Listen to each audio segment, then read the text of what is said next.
Sit back and relax while I listen to Train Kickers podcast. I'm Dave, and along with my co-hosts Dan and Steve, we're taking all around the world of miniature wargaming. On tonight's episode, we're going to be doing a little bit more of a hobby, Adepticon sort of focus, as well as discussing an event that we are all in. So we're not going to be doing a deep dive tonight. We're going to be doing that a little bit later this week. So maybe end of the week, we'll get a deep dive. We'll start going through Solar Aux. We did a sort of a light treatment to kind of build an ally list, but we want to be able to do the same sort of treatment we've done it for other pieces. Announcements wise, I'll do this at the beginning. That makes it a little bit easier for anyone otherwise. Announcements wise, so we are currently doing a giveaway. It should still be active by the time you hear this episode, although it might be active by about a day. It ends at the end of March. That is for anyone who has subscribed on our YouTube and comments on a particular video. You'll notice the video, it talks about an announcement and all of that. So if you can announcement and giveaway. So if you look at that, you can find that. This should be out just in time for you to be able to do that. Other things we have going on, like I said, we did actually launch a Patreon, so we have that as well. If you have the means and would like to, that's great. If not, we completely understand. Like I said, we're not going to lock anything behind that is actually of good quality. Maybe some laughable stuff, but anything of good quality will always put out for free. So that's the plan for tonight. Go ahead. My OnlyFans is locked behind the page. Yeah. I don't know. Listen, because we had that stupid discussion. All chances of YouTube monetization have vanished. Oh man, that's all right. We're still somewhat far from that. YouTube doesn't care about you until you get enough people. We're at the point where of returning viewers, it's maybe almost 50% subscribed. Of returning, of new, much lower, but we have tons of people returning. We kind of it's kind of clarified as like multiple instances, not even like one or two, but when you get multiple, like repeated. But for new people, it's still a couple thousand each month. We just got to get them to actually click a button, because like I said, YouTube doesn't care about you otherwise, unfortunately. But either way, so like hearing is each unit stat sheet should be its own 15-minute and 42-second video. Yeah, if we were going perfectly maximize the algorithm. If we were going with the SEO better, yeah, we'd be doing that kind of stuff in the algorithm, because really you're supposed to reach multiple ones. You get that more people find you. People are finding us to an extent, obviously could be better, but I just with work and other things, I just don't have time to put that much together. I could. There's some other stuff I've wanted to record, but I'm just like, no, I got other things I have to do for the moment. But we'll get to that. All right. And now on to the show, which if you are watching, so we are actually doing this with video as well. So if you're watching on a podcast, we'll be showing some pictures and all, but you're not going to miss much more than pictures. If you'd like to see them, though, the YouTube, we have all these pictures that we're putting up. So, all right. Well, since we're a little bit more informal, now that they're on video, these two like to interrupt my introductions. They're getting brazen here. How are you two doing tonight? Go ahead, Steve. How are you doing? Today's been a day of rest after going ham for the last week, prepping for the past weekends for his Heresy event, ending with a nice 12-hour stretch of setting up tables, playing games, taking down tables, and going out to dinner. So I got home, I took a nap, I woke up, and now I'm here. Nice. For the terrain, I'm assuming it's the group's terrain. So, like, does someone just bring it in like a trailer? Because you guys set up a lot of tables. Yeah, so usually about 3 to 4 tables are like from the store specifically. Okay. And then the other 8 or 9 will actually travel with Grady to and from the events. Okay. So he's just got, I guess, a giant shed just full of cases of terrain. Okay. Yep. That's what I was curious about. The first event of his series was actually hosted in a like a boathouse kind of thing. Lake house. It was a lake house. Lake house, yeah. At a lake house. So, like, there wasn't, store terrain at the lake house to use. So he made terrain for that, and it's like, oh, okay. Now I have a bunch of terrain. But the venue's expensive. The venue isn't that large. How could I step it up one? And, yeah. Yeah, so instead we added, we'll get more into this in a bit, but at Toy Wiz, which they have a very sizable backspace, and not too distant future, probably next week, kind of depends on how the rest of my week goes, we will actually have a couple battle reports posted from there. I haven't looked at them yet, so I had to see how well it comes out audio-wise. We were in a separate room, but it's still kind of loud, and we don't have the mics attached because I need a better camera for that first.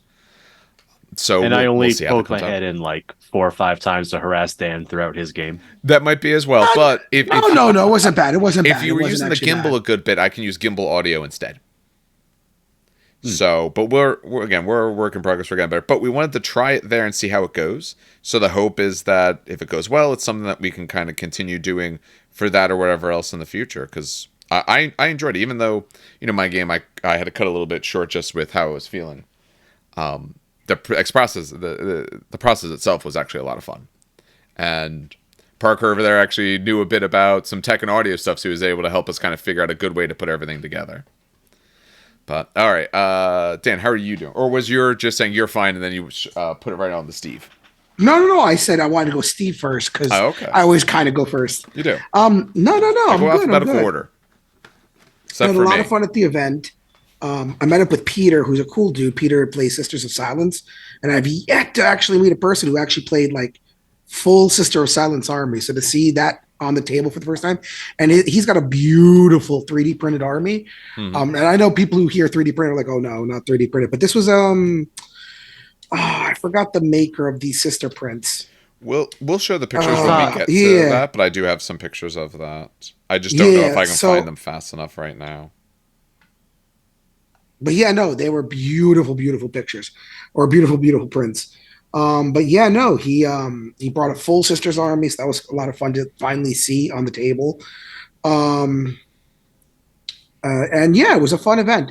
I will say that me and Grady talked on the side after the event. Yeah. And we agreed about certain custodies changes that need to be done, and that'll be done for the next event. Okay. And I'm okay with it. I'm a big fan of playing fair. But again, the problem with, and I know I was talking about this with Sean on the side, but the problem is like playing fair with custodies. The big problem is that it's like you have to pay more points for a worse option. We talked about this in the Custodies podcast, yes, where the Meridian blades are free, but the Paragon blades are 25 points.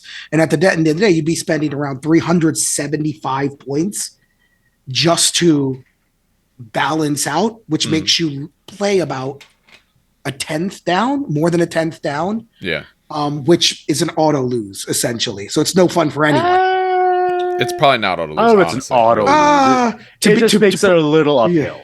To put it in perspective, the first game I played with the Night Lords, which we'll release, I'm not going to spoil the end, but I was almost tabled by turn 2. Completely. All right. But yeah, that could also be a bad matchup.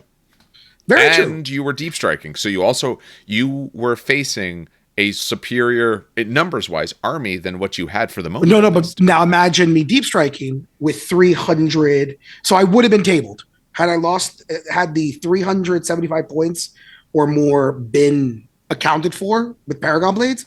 I would have been tabled. Here's the thing, though. You wouldn't have played the list the same way, though. You wouldn't be able to deep strike as much because you would know that you have so much less on the board and someone could table you.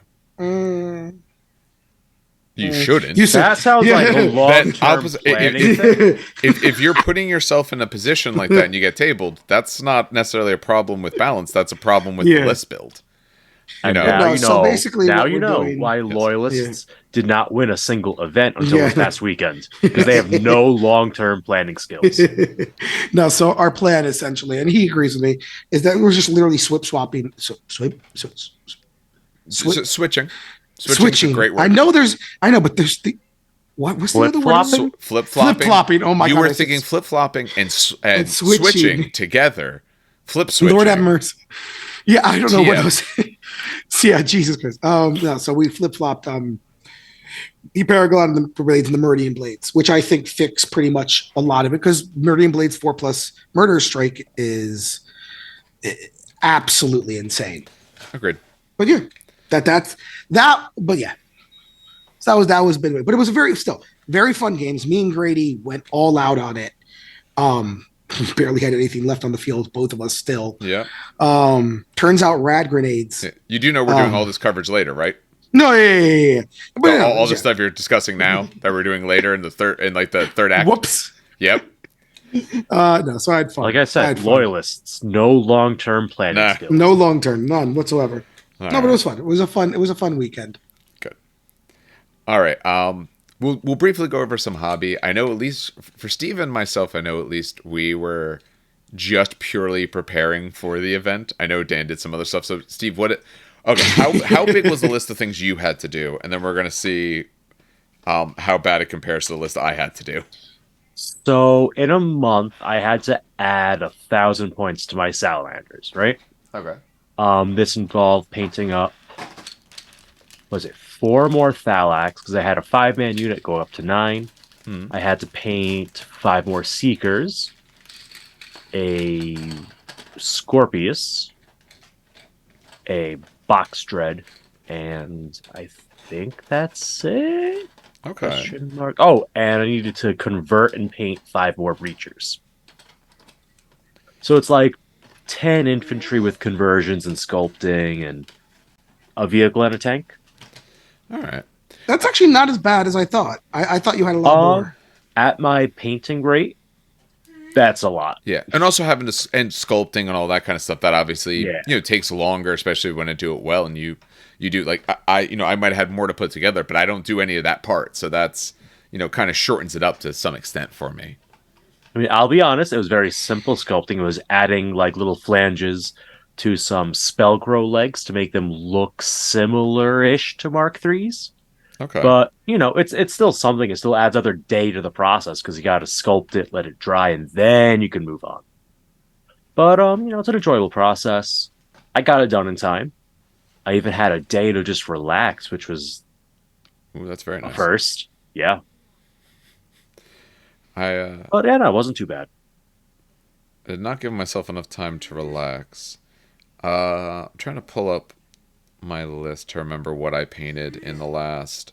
So, I was working on all my Conquest stuff for a bit. I was like, okay, I got plenty of time for the 30K event. Let me work on Conquest for a while. And I did. And then, because this week I had spring break, but I had, went and visited my parents for a few days. Some stuff came up. So, I ended up having a lot less time than I originally anticipated. So, in order for this, I wrote the list and submitted it a while back. And I said, okay, here's the list. This is going to force me to paint what I need to do. So, I ended up needing to paint an Armistice. I needed to paint... What else I need to do? What's an Armistice? Sorry. Those are the ones that turn you into Sun Killers. He has a Cognitive Signum and Night Vision. He's got it. It's a console that specializes in heavy weapons. Got it. He himself can take a heavy weapon as well, but then to use a Cognitive Signum, he can't fire. So my 10-man las cannon squad essentially has him attached, so that way you get Night Vision and then hit on 2s instead. Is that the jerk that stops me from evading? You can't shroud against it.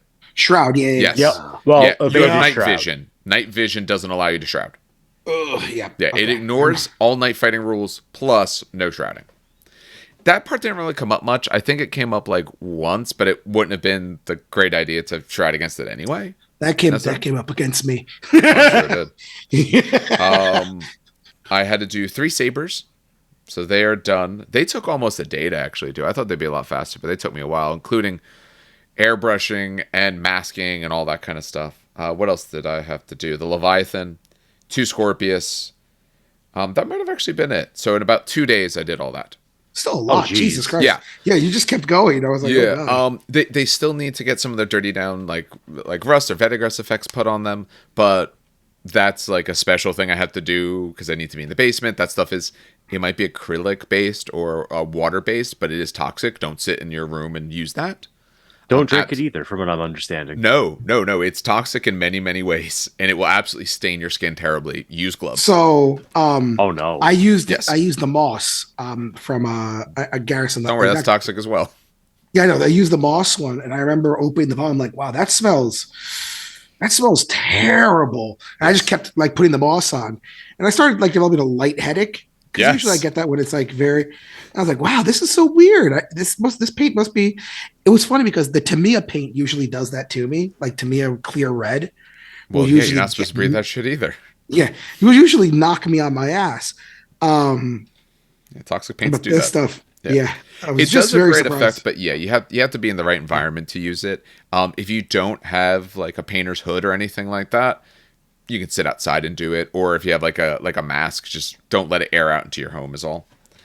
Yeah, I pretty much. have to do a little bit of that and a little bit more of like to fix up bases. But my goal is, each night to kind of finish that up this week. So those will all be done. Dan, I know you didn't have 30K to put together. You're putting together 30K right now. Did you Yeah, actually work actually, anything in the last little bit?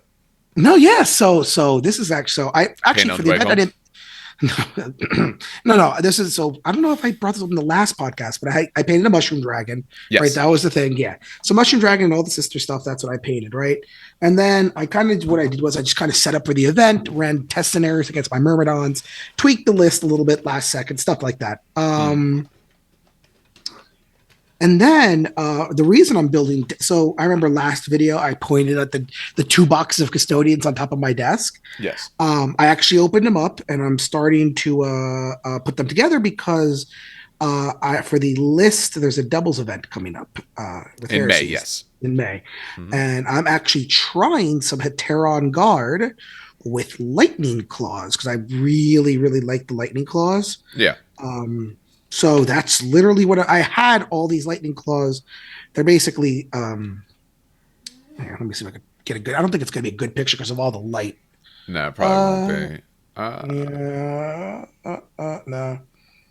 Maybe You need visit to the Instagram, you'll know. give it a Yeah, backdrop. you want your hand behind it. There you Like go. that. That it works better that way Hopefully, it usually. will Yeah. focus. Probably not. But Not perfect, but it's luft Huron's hand. That I'm basically putting on as the lightning claw with a shield. Hmm. But yeah, that's what I'm doing right now. And it's so funny. I was talking to Dave before the show, and I was like, I don't even have to look at these guys to kind of glue. I just know where the glue goes at this point, and Yeah. that's kind of depressing. I will say though, because I'm working on my Drangian guard. That's what I'm working on right now, which they have the Yeah. instructions, but it's also nice on the actual sprue, the pieces themselves. They did this some before, but I don't, now at least I see it fully.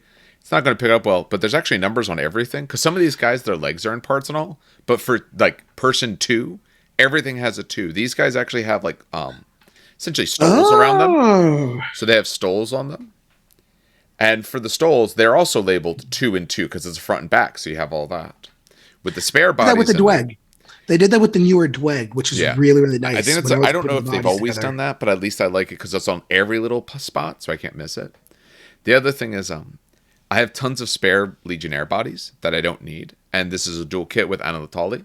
So I'm using spare Legionnaire bodies, putting the arms on, and cutting the head appropriately so I can get some of these guys out of them as well. Just because I have the spare bodies. So this way the one box kind of fits me with both sets. So that is what I'm currently working on. But we're going to get into, and actually I might have to stop working because I control the screens and all. We're going to get a bit into just discussing some ideas that came out of Adepticon. So Adepticon just came this weekend. If you watched the GW reveal, we did do a live stream of that. It went reasonably well, except for the very first one. Because when the line was up, I didn't realize that the scene I had didn't have the audio attached, but you didn't miss much other than people talking about he's a big old Primarch man. We're not going to go through a deep discussion of any of that because you can watch our live take of any of that where we do all of that. But any biggest sort of takeaways from all the stuff that GW said? Whoa! Oh my gosh! 10th edition is coming! Everyone, be excited! Yeah. That's the short version of it, I think. That's because we don't play Warcry, or do we do any kill team? No. No, Not really. No. I do like actually, Warcry. Sigmar, all the lizard men. They showed some other things, but the lizard men were great. Yeah, Lizardmen were amazing. I will give them that. They look great. It's a shame I don't enjoy 3.0, but they do look great. Really? Seraphon is my Sigmar faction of choice. Wait, back up. Why don't you like Sigmar 3.0? I actually find it to be my favorite. I don't like list construction at all. I can't stand the here's a 1,000,001 regiments with its own special little rule stacked on top of the fact that I like having like large unit sizes. I want to run like a 30, 40 man Blockosaurus warriors. But with the reinforcement rules, it's means I'm not doing a large block of skinks or a large block of whatever. Like I like doing the large blocks. You like old world. Yes. Yeah. 3.0 penalizes that a lot. I feel. Oh, that's a good answer. I like the game better than 40k right now. I like the 40k lore a lot better and like sort of the world around it. I like the game of Sigmar more. My biggest problem is, one, my faction is garbage tier. So be it. That's fine. I play Cruel Boys, which for the last 3 times at least the last 3 that GW's put out, like, hey, here's how everyone's performing. We're the bottom. Surprising because aren't they like the newer? Usually, you would think a newer faction is performing for brand new style faction. Yes, they're one of the newer factions.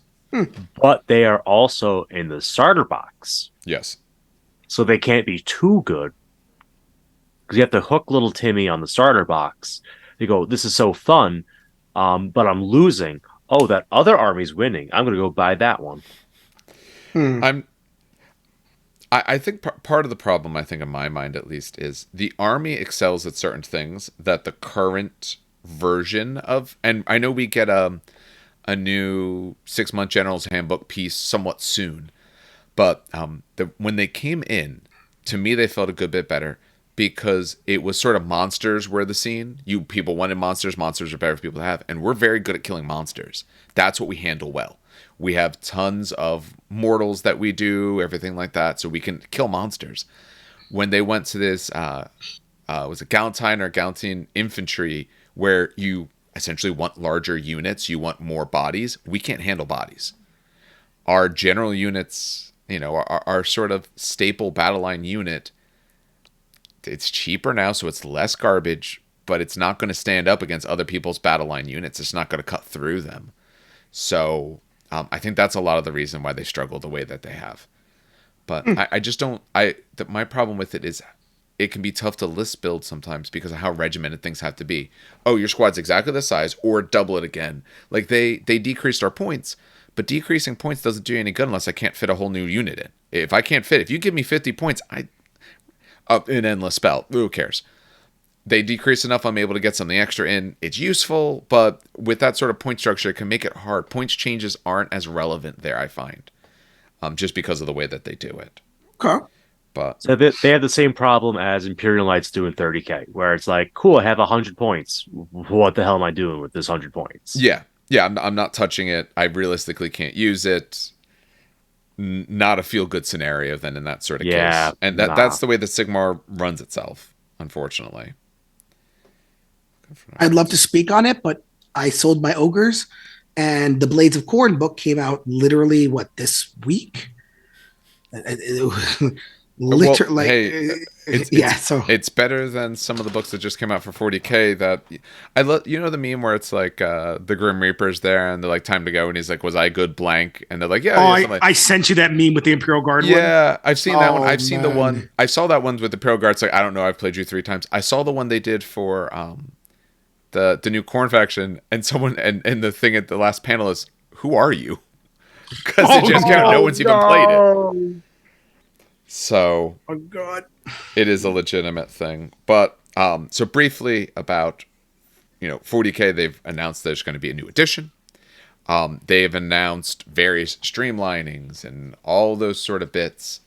Where did I put my favorite thing is that Universal Special Rules are back, so it's no longer disgustingly resilient and this and that. It's no longer 1,000 things do the same thing, but with one word and the name changed. Now we finally have that actually streamlined. Like, this is Feel No Pain, this is damage reduction, this is deep strike, because it was ridiculous. USRs are a better system. I've said it since the 8th edition Index era. Why are these not standardized? And thank God they are again. Thank God. Yes. I currently am displaying the Terminators because I kind of showed this. Did either of you guys see I won't be able to pull it up here because I'd have to search a bunch. Where they show Primaris Terminator, and it's the normal Terminator, but they extended all the spots, like, so between his arms, he's got bare skin. Yeah, there's bare skin between, like, on his torso. It's like he's wearing like a belly shirt. I'm going to try to be not pessimistic and not salty. I'm going to try. Salty Dan. Ooh. You'll see. Yes, salty Dan.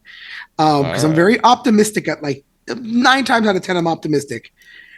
I do not like the fact that the Terminators are so goddamn big that they're literally almost eye level and or larger than eye level than Custodes. Now, I know Custodes have pop squats. Like, they have a lot of poses that are like them, like squatting a poop. But even to like the Alaris Terminators, their eyes are a lot higher. And it kind of annoys me ever so slightly because Custodes compared to the normal Marines were the correct type. Like, okay, this goes back to when 8th edition was announced. They didn't need Primaris. All they needed to do was take their humans and not make them gorilla. You know what I mean? Yeah. Like, not make them heroic gorillas. Make them like Infinity. Yeah. Right? For those who know. It's true scale. They do heroic scale. Heroic scale means you have to scale to the Lord of the Rings scaling. Lord of the Rings scales perfectly next to Firstborn. Yep. And that would have worked perfectly. But they wanted to do things bigger with more guns, like the repulsor and stuff like that. So now that the Terminators are big, the Custodians look like Firstborn.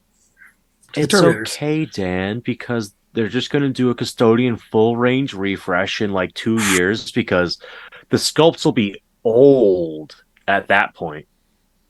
Yeah. And, then they'll all be Dreadnought size, and you might as well just play with the Joy Toys. Yeah, no, pretty much at that point. Well, they're on their way to your house, so you could. They are. They did ship. I'm very excited. I'll do a review on them. I will unbox them. Yeah, absolutely.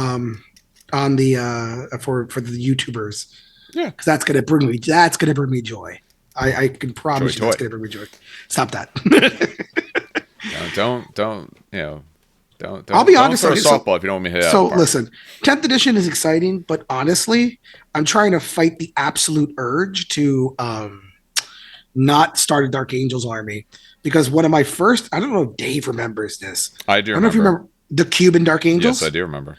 Oh wow! Wait, how do you remember those? Not the White Scars. Because you actually played those. The White Scars weren't real. That is true. I did play the Cuban Dark. Yeah. So I don't want to restart the Dark Angels, but like you're allowed to get the line without building a whole army around him. That's fine. You're allowed to buy models just for the fun of buying the model and painting it. I don't know if anyone's ever told you that, but it's legal. Yeah, I don't understand the concept of. I don't think you're looking at what I'm doing. No. This concept of? Yeah. What? That was the whole thing when they put out Smaug. It was the idea of like just buy this model. He's $500. You're never going to use him. No one plays Lord of the Rings. Someone somewhere. Someone in the YouTube account. Just lost the sub. If someone does, let us know. I'm always interested to see that people actually play that because I love Lord of the Rings stuff, but no, I'm just not doing it. Speaking of, their terrain goes on pre-order this week, and it's gorgeous. Is it really? Lord of the Rings terrain is usually gorgeous. I know Brett had the really nice terrain set back in the day. It was the desert one, like the desert temple. Okay. You know what I'm talking about, right? They have the one in Maplewood. I believe so. It's been a bit since I've seen it. But I probably know it. That would be my guess. It was beautiful. What terrain are they releasing now, Steve? It's like a mansion, a tower, and a ruin. Ooh. I really like the mansion. I don't know if I find it. If I find it, I'll throw it in the Discord so you could maybe show it off. Yeah, if it's from the Discord, that's easy enough to do. I'd just be careful what I put up because everything gets shown. But yeah, if you have it in there so I don't have to hunt it down, because hunting things down is the tougher thing for me to do right now.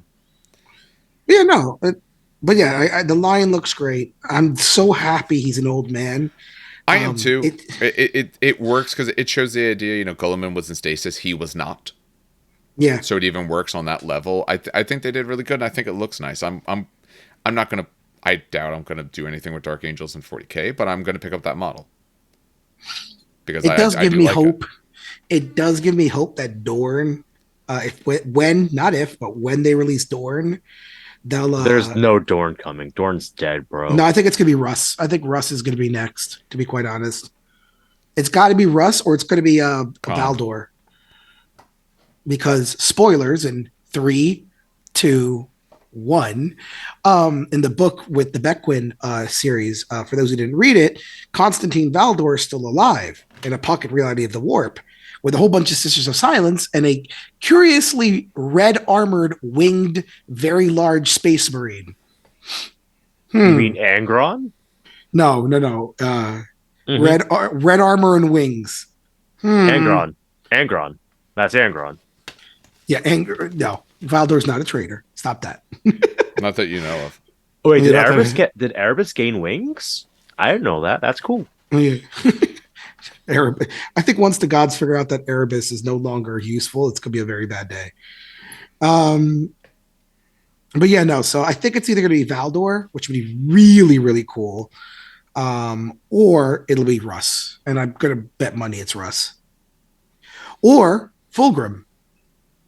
No, Fulgrim's going to be the next one because they're going to do Trader. They've already talked about it. We already know it's going to be a thing. But they already have 3 traders. There's only 2 loyalists. They'll get to the loyalists later. I think Fulgrim's absolutely going to be the next one. Because the traders are alive, the loyalists are all dead. That's the other thing. They kind of did it to themselves because they kind of made it where most of the loyalists were dead, missing, or like, that they might have to retcon some stuff that, Well, the only ones officially dead are Manus and Sanguinius. Manus is dead, but has been cloned.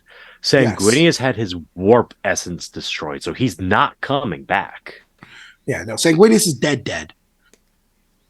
He's gone. I mean, everyone else, they could come up with a reason. The world is nuts. They could come up with a reason that these guys come back. Maybe that one, no. The same reason you'll never see Horus. But anyone else, they can make it up if they want. It's fine. I'm excited about 10th. I want to see what they do. I'm hoping they do these simplifications the way that they said. I'm being optimistic about it. Because let's face it, the big release of any game, right when 40K comes out, is always the good time. 8th came out, Index 40K was great. 9th beginning, great. I loved Index 40K. Yeah. I loved Index 40K. It's the problem is when they put out, we'll know if they're honest about we're not going to add huge complications when books start coming back out. And if they don't add those complications, it'll be great. Here's my prediction there. Okay. It's going to start great. Like, yay, it's all balanced and everything. The Space Marines book will drop, because of course it will. And, like, it'll be good. It'll be cool, but it's not going to, like, rock the boat, right? It'll just mean, like, Space Marines get all their everything because they're Space Marine players, right? Tyranids will come out after that, and, they'll be like, whoa, and get nerfed. Because that's what happens to us every time. Except for 5th edition, where we were just nerfed. Sure. Well, no, that's not true. The Doom of Malantai was really good in 5th edition. I digress. That's be like 2 more books are like, okay, it's fair, it's balanced, it's whatever. And then we're going to start the ratcheting again. It's like, oh, well, that last book only had the 1-page spread / 2 pages of stuff to know. But, this faction's really special. We really wanted the fans to really, experience what it meant to play, I don't know, to play an Asuryani army. That's a terrible English accent. So they get a 3rd page, and like it's almost a little bit it's just gonna go off the rails. It's very much like Australian, almost. Yeah. It's me trying to sound constipated with holding back all the bullshit. So it's in my mind, I have no faith in them, none at all. Okay. If they want to do it right, in my mind at least, for the 2 cents that it's worth, look at other systems that I currently like more. They don't try to redo the wheel or anything like that when something new comes out. You just, hey, this is your thing. We tweaked a few things. It's good now. There's honestly, once they do the indices, there's no reason they're going to do books because they want to sell books. You don't have to do any of that. Just leave it the way it is. It works fine. You have that kind of stuff. Maybe in your book you tweak a few small things. You don't need to revamp rules for that. You already did the rules. They have the rules. There you go. It's rare in a lot of other games that I feel balance without creeping is bad to redesign stuff constantly. You have a faction, that is your faction. There you go. Hey, when we do the next big balance for everything, we'll rebalance them. But if we kind of do it pretty well in the beginning, you'll be set. When you get your book, you don't have to give me 10 new stratagems. Don't do that. The ones I have day 1, they're the only ones I want later. I don't need any of that stuff because that just adds spots to make the game, unfortunately, get worse. Mm-hmm. All right, but we're excited. As they reveal some stuff, as we see any of it, obviously we'll talk about it. And I think it's 40K is the health of the company. At the end of the day, we might mostly do 30K content, but 40K is the health of the company. If that doesn't do well, there's no reason it wouldn't. I think it will. But if that doesn't do well, everything we want goes away anyway. So I'll have to say. Did you guys follow any of the other reveals? I mean, there's Tyranids. I really like the new Screamer Killer. I don't love the gaunts. I said this on our live stream. I don't love the gaunts. Mm-hmm. I don't think they needed so much of a redesign. Like, it's like half a redesign because the core is still there, but they added stuff. I think they just needed to add more texture to the existing gaunt in the carapace specifically, because they could get it to be like the Forge World style with all those cracks and crevices along the chitin on the backs. That'd be great. I don't think we needed the full redo of that back area with like the added spore chimneys and stuff, or whatever you want to call them, the little smokestacks on the back. I don't think gaunts need them. I think they're small enough of a creature that they don't need the additional whatever that does for them. Pretty sure it's like a thermal exchange thing, lore wise. I would assume so. But that Screamer Killer from the trailer looked awesome, and I really I kind of want the I really was in love with that new Zoanthrope with the weird I'm gonna call it what it is, and just bear with me. The weird Diablo. Do you remember the Diablo trailer? Diablo 5? No, wait, what's the new Diablo coming out? It's 4. The Silent King, but for Tyranids. No. Where you got the one big guy, you got the two little things that follow it around. Diablo is Diablo 4. 4. Do you remember Diablo 4 when the trailer dropped? And Lilith comes down and she has that flesh cloak. Yes. Like that. That's what it reminds me of. I can see it. Reminds me of Lilith flesh cloak. Oh, you know what it reminds me of? You know, those Keeper of Secrets has the flesh cloak. So that's what it reminds me of. All right. Yeah, I'm actually also on screen for anyone who's watching. I've been scrolling through as we do this, the Golden Demon winners and runners up for things, which a lot of stuff. I saw the Golden. Oh my God. They're amazing. I love I think did the Emperor one take gold or did it take honorable mention? The Emperor versus Horus. No. So a single, not to that one yet. That's single miniature, squad, vehicle, was it dual? large models, Tyranids. Let's see. Single miniature. There's literally Emperor versus Horus. I'm looking for that unit. Yeah. Age of Sigmar. I didn't. Oh, here it is. Diorama. That took gold for Diorama. That's what it is. Yes, that one is actually very, very good. Yeah, the O is selling. That was absolutely insane. Yeah.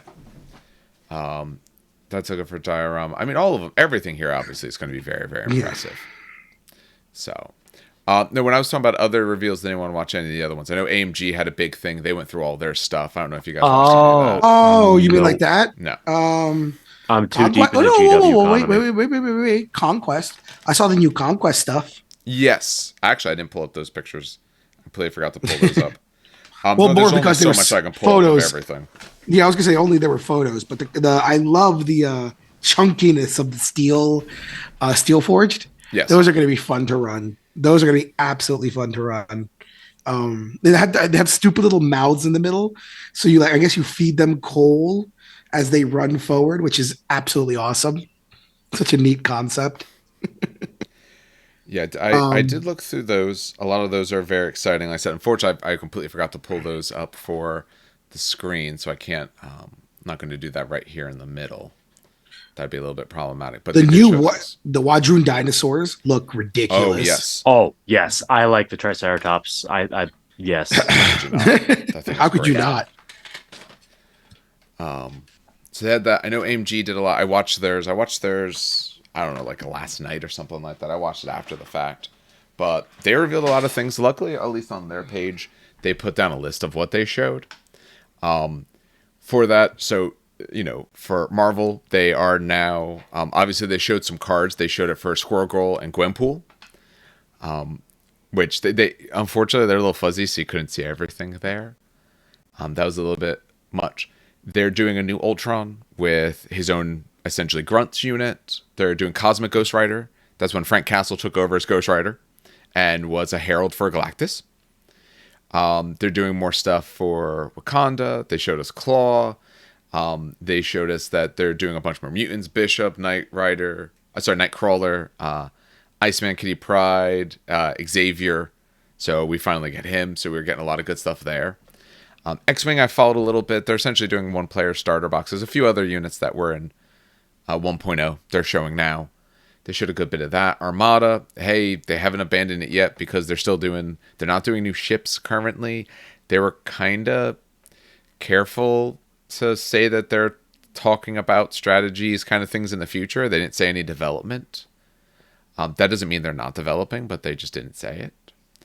For Legion, they showed a few things. They showed, particularly the Ewoks are getting a battle force. And Dan said he wouldn't play until there's Ewoks, so there's going to be Ewoks. Very nicely, they showed that Chewbacca gets to take an ATST. And C-3PO can be a unit for them. And one of his abilities is like Great Oration or something like that, where he can give them tokens based off of the round, however many tokens, because he's giving them great speeches because he's their golden god, as they call him. That's actually pretty funny. Yes. He's like a 40-point character. He has that because he's a support piece. He's a support piece now, but it's just a little bit of a different support. Genosians are coming, so they're getting a battle. They're getting a battle force. They're getting units first, but then a battle force later for CIS. Galactic Empire's getting Fifth Brother and Seventh Sister. So they're getting more Force users. They talked through a variety of stuff for Shatterpoint. Shatterpoint's also getting Ewoks. They showed a lot of the other boxes they're getting, so they're getting all kinds of stuff as well. Some of it they kind of showed that like it'll be a thing later, but nowhere soon. Like the Mandalorian, they showed, hey, he's the first model we worked on. Han at some point, the old movies at some point. Luke and Vader, they kind of showed, hey, at some point. But very mum on when for some of that stuff. But they've given us more information now of what's going to release soon. Like Luminar and stuff like that is releasing in July. So that's kind of right around the start time of this game. So we have to see exactly what comes out in time and if this game gets popular enough. Here's hoping it did, because I said it would be very, very popular. So, which I actually looked at the last ICV2, and what was it? 40K was top, but something else had taken over. Like Armada was actually on the list for the ICV2. Really? Yeah. I know I have it on something here. Oh, here it is. Actually, I do have the display. Cool. I think it was Armada. Let me pull it up. Warhammer was number 1. So this is fall of 2022. ICV2 is always a little delayed. Fall 2022 was Warhammer 40K, Age of Sigmar. Then it's the WizKids Nazor's Marvelous line. That's always up there. Crisis Protocol, Star Wars Legion were 4 and 5. Battletech is number 6. 7 is Pathfinder Deep Cuts. So again, more models from WizKids. The Bones collection from Reaper Miniatures was 8. Song of Ice and Fire was actually 9. I was very surprised with that. I guess the Martells really helped them out. And Star Wars Armada was number 10 for best-selling non-collectible miniatures hobby line games. So Battletech number 6. I want to see what it does in November, December when the Kickstarter started popping up again. That's my curiosity. What I don't know from this, if they would reflect Kickstarter or not. Ah, damn it. I'd have to check. I just personally don't know. This is through retailers, distributors, and manufacturers. Yep. So I don't know if they count Kickstarters as part of that or not. I'm only bringing that up because I know Battletech had a very, very successful Kickstarter. Is it done at the time of our recording or no? I thought. Well, no. Right now they start a new one. Okay. But I'm saying the old one they did was very, very successful. So I'm just curious to see when that's going to pop up. Yeah. If it pops up, I should say. I'm sure it will. Yeah, I mean, so that's a lot of people like that. I mean, I love the game. I think it's an amazing game. I just sold out of it because I didn't play, and yeah, I got too much other stuff, so I did get rid of it. If they ever add more, yeah, I'd pick some stuff back up. I would love to do CIS for that, but there's just not enough stuff in my mind to kind of have fun with. I don't feel like it's a full faction. All right, other things to mention briefly from that. The only other thing I really want to mention from that, if I can find it. No, where is it? There it is. we didn't follow a lot of the tournaments because we had our own event on Saturday, so I missed a lot of the tournaments. I did follow, obviously, Professional Casual Network. I watched a lot of their MCP coverage, what I could. I didn't really catch the War Games live stuff. Normally, I really love his stuff. I watch it a lot, but I just didn't catch it for this because I was too busy. Other things, unfortunately, like Conquest wasn't being aired. Maybe, hopefully, in the future. But they did give us results for that, which there's been some discussion. I'm going to reach out to some of those guys if they want to talk. That'd be great. But I know because Steve's starting City States. City States took it. City States actually had like a 70% win rate. Yeah. A huge win rate. They were very popular and a huge win rate. I mean, to be fair, okay. Hold on, pause. Oh, sorry. To be fair, City States had 4 players, 21 games played. So actually, they were one of the lower representations. My apologies. Very high for wins, but very low representation. I will say that when you have 8 stands of anything, and especially if it's like new infantry that people have not played against, it's gonna do well. I want to see over the long term what their win rates are, because this is like too new, right? You know what I mean? This always happens with a new faction. How do I deal with 8 stands of Thracians? Thracians, right? Yeah. You know what I mean? Yeah. Describe it, and I'll tell you which one it is. Yeah. I'll pull up the list actually in a second. I'll tell you about it. On the winning list. So there was essentially in 21 games. They won 15, lost 6, so 71% win rate. That beats Dweg Home, were at 57.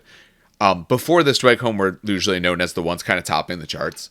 Part of this, I'm sure, is because people didn't necessarily know how to play against it. People haven't seen it much. 2.0 is still actually very new for some people. There is enough differences where people might not be comfortable. Like, if I built my list and I brought something I used to bring or very close to it, hey, but now some of the rules changes have kind of changed that list or the way it functions. Because like Wadroom, we're at 33%. 100 Kingdoms, 33%. I don't think that's necessarily indicative of the strength of those armies. I think they're better than that. And it's not a huge pool. There was like, I want to say 30-some people. So it's enough to get some interest from, but not enough to say how things went. So for the winning list, it was 2 pole marks. Both kitted a bit differently. Both architects reasonably high levels. It was hoplites, actually. Both units had 8 brick of hoplites with a Delartes and Minotaur Auxilia. And then he had 2 units of Haspada's Minotaurs and 3 units of the Thryrenes. Now, yeah. But the other thing is, there's not other options for that army right now anyway. They've shown a bunch of stuff going to come out, but it's not like he could have done something different if he really wanted. Specifically, I know for the hoplites, one of the upgrades on the one unit gives them impact hits that the pole mark can take, so they get impact hits. That's 9 stands, so that's a lot of impact. And remember, it's impact plus 2. The Minotaur already has impact, so you get a lot of impact hits. One of the upgrades lets them it lowers their defense, but removes phalanx from them, which means that they can charge their amounts, and it gives them additional move, so they can move actually really well. I think with that, the list, my assumption would be those 2 units go sit on objectives very well, and the other things, all the Minotaurs go and kill the things that you're worried about. That would be my thoughts on it, but I'd be interested to see exactly how that went, exactly how it played, and everything like that, because it was a big win. Most of his wins for that guy were actually reasonably big. The final game was 89-23, so whatever he was doing worked really well. I said I'm going to reach out to him if they have any interest in talking to us about how it went. We'd love to hear about it. Who was the second place? We go to the second place here. Second place. Top 3, I should say. So second place was a Spires list. I don't know anything about Spires. So looking at it, it's a little bit of a small list. Spires usually go a little bit wider. There was some Force-grown drones, Vanguard clone drone infiltrators. Usually Spires, the idea is they do well in the beginning. Their a later game is worse, so they kind of win the game early. It's marksman clones. Not bad looking. It doesn't look quite. Maybe it's somewhat wide, but third place is the Dweg Home list that you saw. The 6 block of fires, Dragon Slayers, some Hold Thanes, Hold Warriors, 2 different Tempered Sorcerers, because if you want to be ultra competitive, that's what you bring. Yep. And that's what we see. And a Helldrake, obviously, because the Helldrake's really, really good. Old Dominion didn't have a great showing, but again, it's pretty small. So, but just mention that briefly. Like I said, we'll reach out and see if they want to talk about it. If they want to, we'd love to talk to people about that, because I'd like to do more Conquest stuff, especially as I sit here and I stopped building because I had to show pictures and everything. But as I build up multiple factions. All right. Anything else before we get to event stuff? Let me write myself a note. All right, so we will get to the event. So if you're on YouTube, I'm just going to show pictures of this, of what we have. Otherwise, we'll just be talking about the event in general. So does anyone want to do an overview of what's been going on? In other words, like what the event is, what we're, all of that. Yeah, okay. I think I could touch on this briefly. So basically, there has been a series of events running since, I'll say just before 2.0 launched. Okay. Of Horus Heresy, all forming one interlinked narrative campaign, right? Like, your individual game might, like, affect, like, a territory being flipped from Loyalist to Traitor, but it's not, like, super focused on individual players. It's more like the overarching, like, faction-wide developments. It's a wrestling match. That's how I'm going to say it. For those who are sports people, it's a wrestling match. You have your individual wins, right, and your individual stat card, but they also count towards the city wins, essentially your team wins. Mm-hmm. Yeah. That's very accurate. So this is the second kind of narrative arc we got going on now. The first one was an absolute slaughter. The Traitors just dominated everyone. Yes, they did.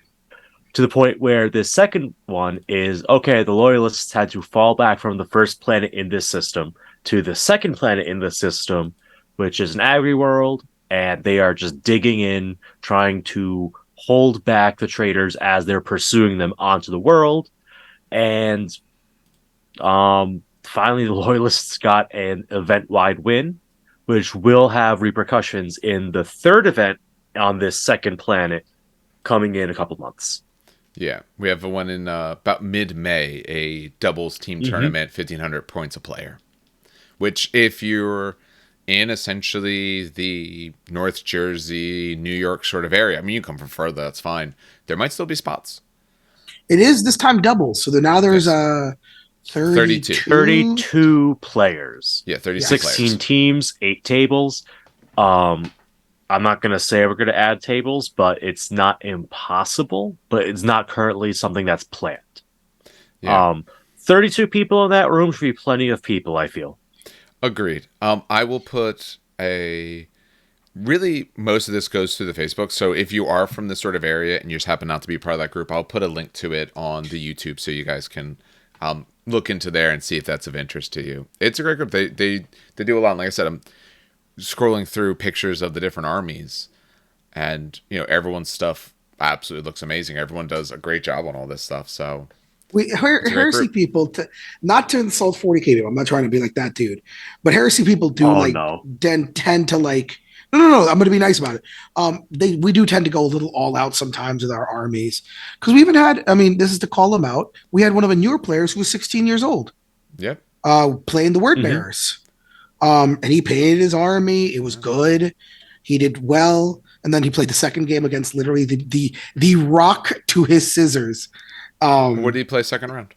So, okay. Sisters of Silence. I was going to have Dave guess. So, you know how Word Bearers are all corrupted and demon type? Yeah. Well, he played Sisters of Silence. Oh, okay. Yeah, he played Sisters of Silence, which literally only affects like corrupted and demons. Well, didn't the Sisters of Silence player the first round play Thousand Suns? Yeah. Yes. Yeah. But they wanted to. I think they wanted to do that. I believe they both did. Yes. Yeah.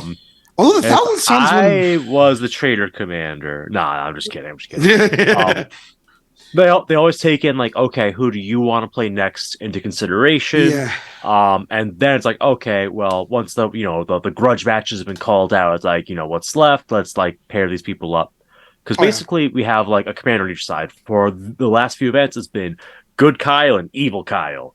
Coincidentally, it was not at all a planned thing, Yeah. and they'll go, okay, have the little chip is like, this is Blood Angels player number 1. They're gonna go fight Sons of Horus player 2, and they kind of match it up like that.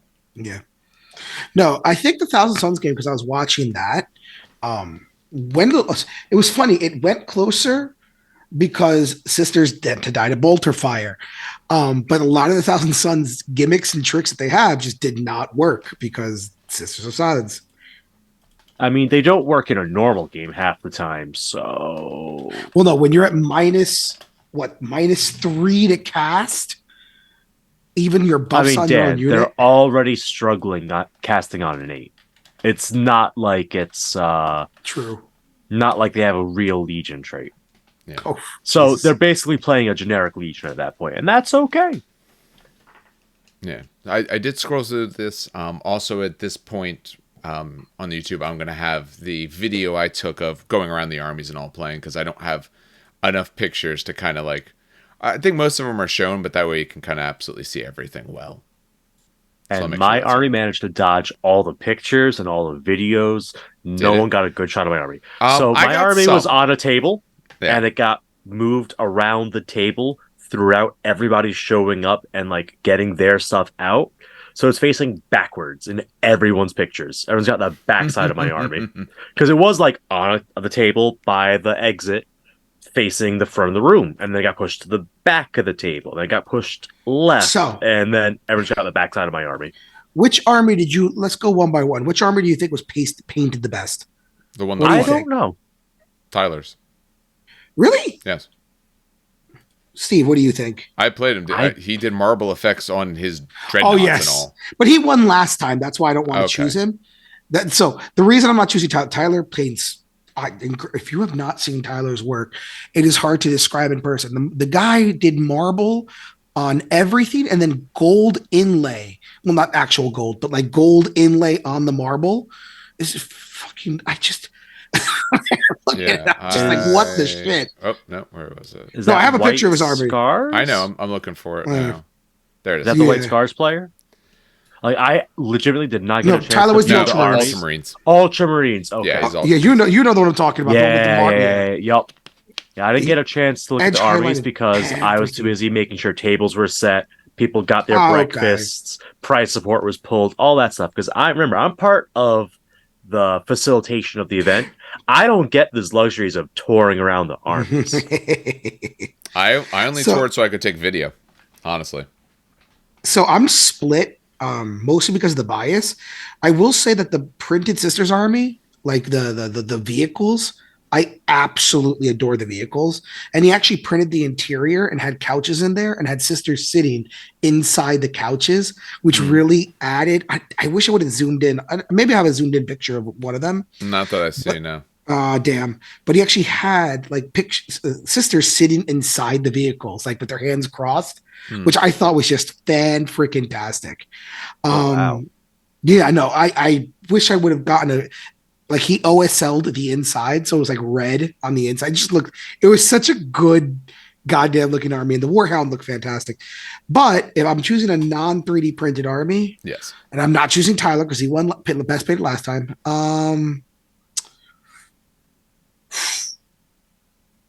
Honestly, I got to give it to Grady. Grady's Sons of Horus. I don't know what teal he uses, but it's like the appropriate teal. I don't know if that's the right way to put it. It's like his teal. It's the Sons of Horus. That's like really. It's like almost a perfect match for the studio color. Yeah, and I don't know what it is about. It's just it's just very nice looking. Are his the one on the miniduels.com tray? Is that the MDF tray? Yeah. Yep. Okay, that's what I'm displaying right now. I thought that was his. I'll intersplice the video in a little bit then. Yeah. But... It's the MDF tray. Yeah. But okay. He does. It's like the perfect Sons of Horus off gray teal. He does good work. And his army's terrifying. Literally terrifying. Yeah. No, I mean, most everything honestly was very well painted. Actually, for you're talking about for the new player and stuff like that, the Word Bearers, he's going to be my partner for the May event. Oh, you're going Trader again? Yeah, I might as well. But Dark Angels this time, right? Actually, no, we've been talking because he was like, oh, I got a lot of infantry. I need someone who has tanks. I'm like, well, I have tanks. I just painted all of them. So I haven't decided what to run, but I'll ask Owen if he wants to borrow Kabanda. Kabanda's named characters. God damn it. He's a named character, Dan. Oh my God. He has the unique type. He's a Lord of War, which is also not permitted. Well, no. Lord of War. No, Lord of War are not permitted for this event. Which means he violates the 25% limit. Knights are allowed, though, I thought, or the Knight Army, because it's one Knight household. Knight household is, because they're allowed to do it in a way that's not technically a Lord of War. Got it, Lord of War. Got it. Now I understand. Yeah. Oh, man. Knights ignore the 25% limit. Kabanda is a minimum like a 2,200 point game because it's over 500 points, right? It's like 525. 525. No, how about okay? Then they release. I'm hoping they release what the hell were they called? The not gargantuan. The biggest demons that were not gargantuan. Were they behemoths? Yeah. Demon behemoths. The only way to get that is if by May we got the book. We're not getting the demon book. No. They're going to be releasing. They already said they're going to be releasing Demon Rules slowly, and then in the summer they're getting the full release. So they're probably doing this to kind of summer. You sure about that? Yeah, they said summer. Oh, we'll see about any of that. I don't know. Well, they did say summer. I remember that. Yeah, but summer they're going to think like July. They're not getting it before then. Oh, well, I don't think. All right, why don't we? So we gave a brief overview. One second. Brief overview of what we were doing event-wise and everything like that. They said Loyalist actually ended up taking it. I did record some stuff of some of the opening, but I didn't get some of the later stuff, so I don't think I'm going to put that up. But I'll show armies and all that kind of stuff. Now, Dan's first game that he did was recorded, so you'll be able to watch that. We're not going to go into it. Same way with my second game was recorded. Not going to really go into it. But Steve didn't find himself on camera this time. He'll have to do it next time. I thought you'll have to go into that hot room. It was so hot in there. It was so hot. I think that's why I started feeling sick. I think it was too hot. It was a sauna. It was a literal sauna. I thought I was going to die. With the door closed, I was getting pretty warm. Yeah. I don't know. That's my lunch break room. I'm pretty used to it, I guess. Well, actually, maybe what we should do different. What we should do first, especially in your case. Tell us the army you brought. For ours, they'll at least be displayed up. We can talk about them briefly. Fair. Yours is more important to kind of do some details of. I don't know if important's the right word, but I'll go over it. So here's the theme of my army, right? It is a Salamander's army. It's supposed to represent a post-Isfahan 5 sort of force, right? Yeah. So Shattered Legion, but not necessarily like a blended Shattered Legions kind of deal, right? Okay. The idea of the army is, lots of salamanders were mercilessly gunned down during the Drop Site Massacre, but salamanders are also tenacious as all hell. So they're not dead, but they're also nowhere near fighting condition.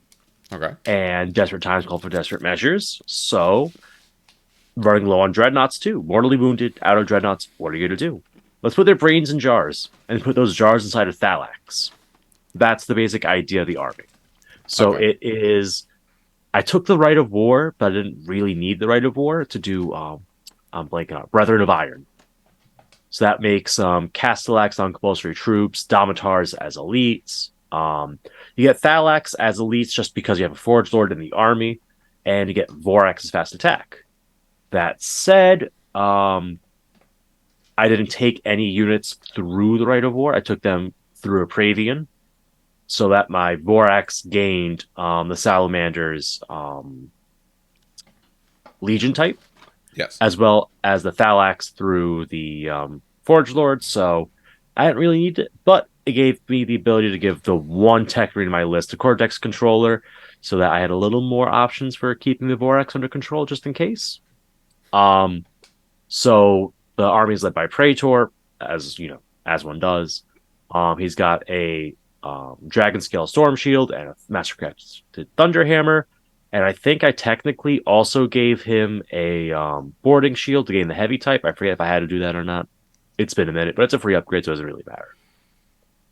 So he goes in a nice big 15-man squad of breachers with Dragon's Breath Flavors because salamanders, and Mastercrafted Thunderhammer on the Sergeant because salamanders. And that's kind of like my hammer unit, but it's not that much of a hammer. It's more of an anvil. Okay. So they just refuse to die. Then I got the Pravian. He has a shotgun because I thought it'd be cool to have a guy with a shotgun leading a unit of killer praying mantises slash velociraptors. So that's what he's got. Um, he has a name. It is Muldan, which is just inverted Muldoon. Okay, I thought you were going to say Muad'Dib for a second. I don't know where my mind went, but I literally was like, wait, Muad'Dib? What? No. The desert rat? So he's he's supposed to be like the park ranger from Jurassic Park, right? He's got these raptors and all that. He's got his shotgun, runs around. Anyway, so that's the second in command. Third, we also have the Forge Lord to unlock the Thalax and the Rite of War. Just stock the save points. He just unlocks Thalax. In the elite slots, we have a single Tech Marine. He has a mastercrafted melta due to some cheese I'm going to pull in the list that actually worked this time. Um, and a Thunderhammer and a Servo Arm. We've got two squads of 9 Thalax with Melta Bombs. One has the Plasmas, one has the Photon Thrusters. And then for the last slot, we have two Castroferum Dreads, both with helical targeting arrays. One with a Gravis Las Cannon and a Fist. One with two Gravis Plasma Cannons.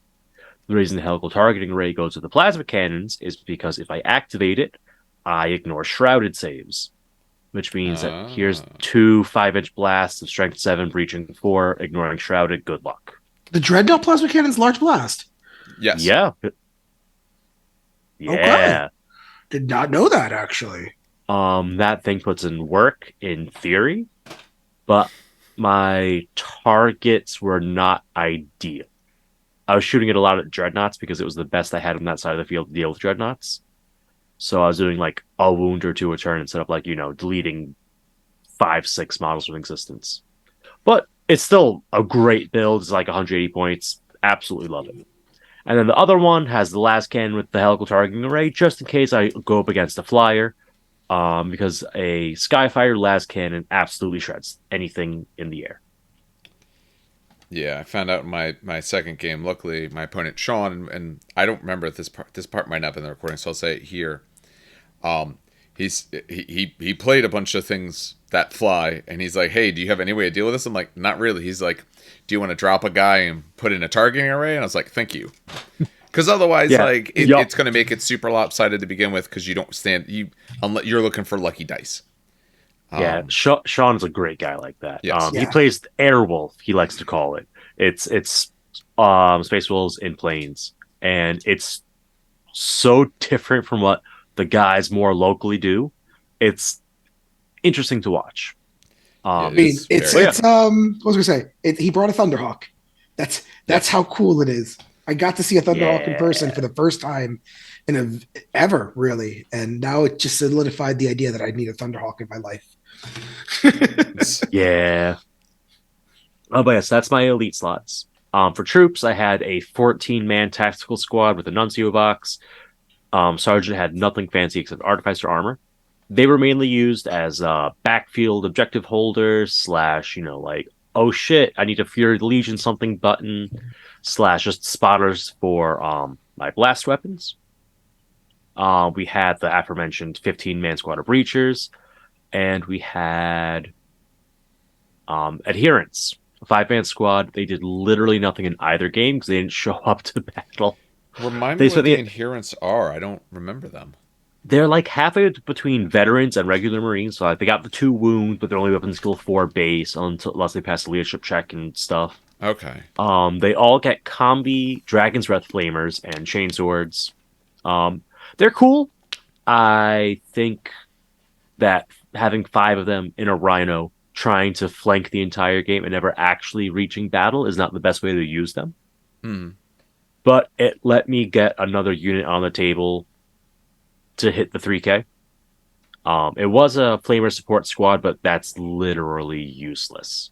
So I might as well at least get the extra wound, the extra attack. Yeah, I understand. Sometimes some of the choices I put in were because I need to make up points. Yep. So I throw something in. It might not be ideal. I am learning after my first game I need to put Vexillos on a lot of units because I forgot that that you don't run off the board. So Vexillos are huge, which is why I'm slowly converting them to add to the units. Because for those who don't know, I started this army in Horus Heresy 1.0, specifically as a Zone Mortalis style list. And back then, a Vexilla didn't really matter for Salamanders because they rolled 3 dice and dropped 1, I think, or they re-rolled failed morale or something. They had some sort of morale bonus. I'm forgetting it right now. And then, like, I didn't really need to build Vexillos for them. And it was like, 5 and 10 man units because it was Zone Mortalis. And it just wasn't important. But now that I'm going back and hitting 3K with them, those little things are huge quality of life improvements. Yeah, my first game when I was playing against Tyler, he used them like, oh, cool, I hit your guys. They fall off the board. He's like, no, they got Vexilla. I was like, I forgot they do that. Because I didn't put them on my guys originally. I was like, I don't need any of these upgrades. No, I need these upgrades. You need those upgrades. Yeah, as I lost a unit at one point, I'm like, I'll never do that again. I need Vexillas. They're off dropping 1 tactical marine to add that 1 Vexilla. 100%. Yeah. I mean, because they're not expensive either. You can even keep the TAC Marine and just drop some other whatever random upgrades you don't want otherwise to fit them in. Exactly. TAC Marines are easy to add and remove most of the time. So, yeah, totally agree with that. For the fast attack slots, I had a 10-man Seeker squad with a augury scanner, and the sergeant had a artificer armor. Really simple, but that's where I stick my Tech Marine. Because the Tech Marine then gains all the squad special rules, such as precision shots 4 up. Nasty. What's it called? I like that combo. And infiltrate. And he gains all their subtypes. So now he's also got the skirmisher subtype. So all of a sudden I have a Tech Marine now with a Meltagun that rerolls misses, and on a 4 I pick who I hit. If it's my mark for death target, I'm rerolling ones to wound. It's kind of spicy. That's actually really good. It actually had to do something this time. I've tried this combination out for the last probably like 8 games I played with the army. And it did something in my second game at the event. I got to snipe out a Legion champion. And I'm like, I'm so sorry I'm doing this, but this is what I built this entire unit to do. I'm going to take my Meltagun. I'm going to precision shot you.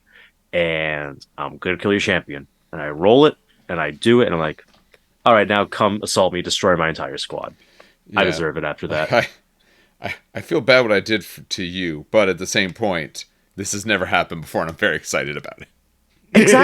Exactly. I always when I make a list, I make sure I could cope with anything, but at the same time, I don't play to be a dick with stuff, right? Like my Thalax, for example, are extremely mobile, right? So they play the objective game stupidly well, and they get to use their jump packs during reaction. So I could move 8 inches on a reaction, ignoring terrain. So dumb. So my opponent's like, okay, so I'm going to walk onto this unit. I'm like, make sure you stay 12 inches away from this unit, so I can't move 8 inches, land on the objective, and contest it. Because it's a dick move, and I didn't want to catch him with a gotcha moment, Yeah. What is this, 40K? Get out of here with your nonsense. Yeah, exactly. So yeah, that was my fast attack, and for heavy support, it was just a Whirlwind Scorpius. Fantastic unit, really strong. Well, hard to get a hold of. Wait. You took 1 Whirlwind Scorpius? Yeah, he took 1. It's a min squad 2, I thought. No, it's not. No, it's max squad 2. Max squad 2, got it. Okay. Yeah, you can take 1. But everyone runs 2 because they're really good. The problem is, between 3 game stores, I was able to track down 1. Okay, that makes sense, though. They're tough to find. It's actually from my Iron Warriors, but luckily I was able to just move the turret over to a Salamanders model because I kept the paint scheme fairly generic. And yeah, that's the list. Okay. All right. So, do you want to give us a brief of how your first game went? I said you weren't on screen, so yeah. So my first game was against Word Bearers. Okay. As you'd imagine with Word Bears, they have Mahara. They have a Mahara Gaul Dreadnought, and they had 2 squads of Gal Vorback, and it was a veteran build to fill points. But as it turns out, veteran builds are very good when you're having lots of strength 7 attacks and not a lot of strength 8 attacks.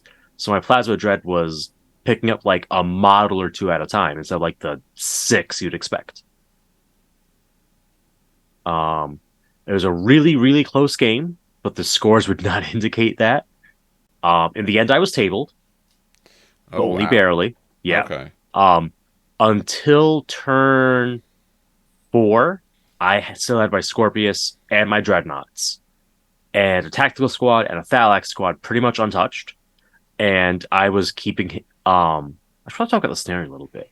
The scenario was to retrieve an objective marker and bring it to the exfiltration point that your opponent placed somewhere in no man's land. Yep. So I had mine guarded with the tactical blob, 2 dreadnoughts, and the Scorpius providing covering fire, as well as the Thalax squad jumping around. In the early game, I had the objective, immediately failed the morale check, dropped it, and ran back towards my table edge. Not a strong start. But then it was a matter of just keeping him away from scoring it. And he had exactly enough movement at the end of turn 2 to make it if we had a 6th turn. So we were rolling that whole thing out. I was keeping him back for a while. But Gal Vorback do Gal Vorback things, and one of those things is having Murderous Strike on their melee attacks and Strength 10 Power Fist attacks, and he was able to just delete a lot of my stuff that would normally be very hard to remove. So yeah, it went from super tight to super tight, but like, about to tip it one way to, yeah, I got tabled. Ooh. Now, I'm so sorry, the final, who did you play? It wasn't Owen, it was Anthony. Okay, got it.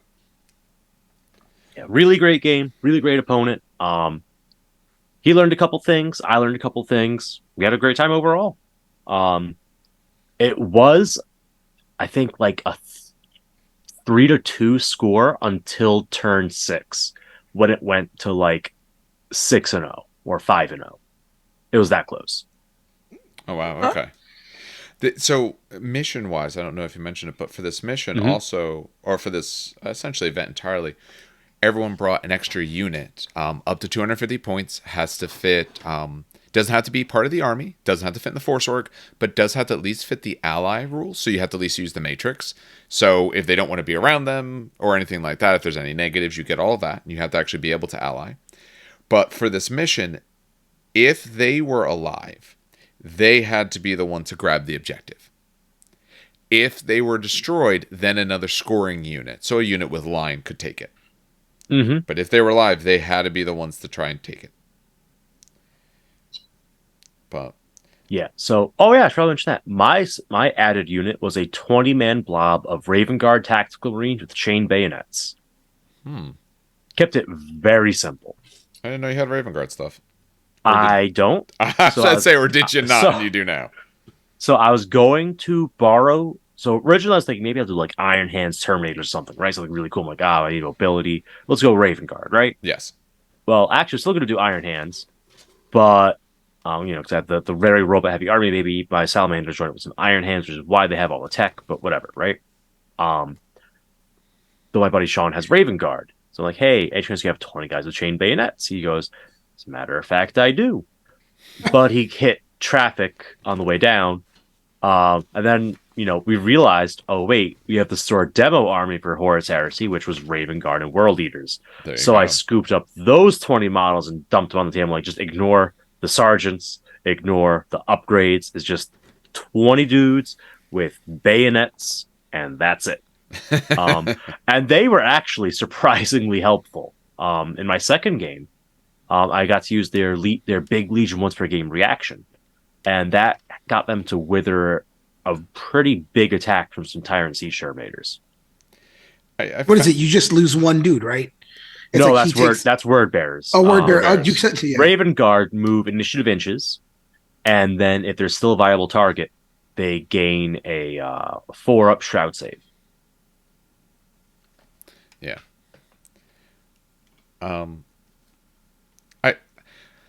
My unit, my special unit. So what I brought in, which ones are the ones with the jump packs? I always forget. It's the destroyer.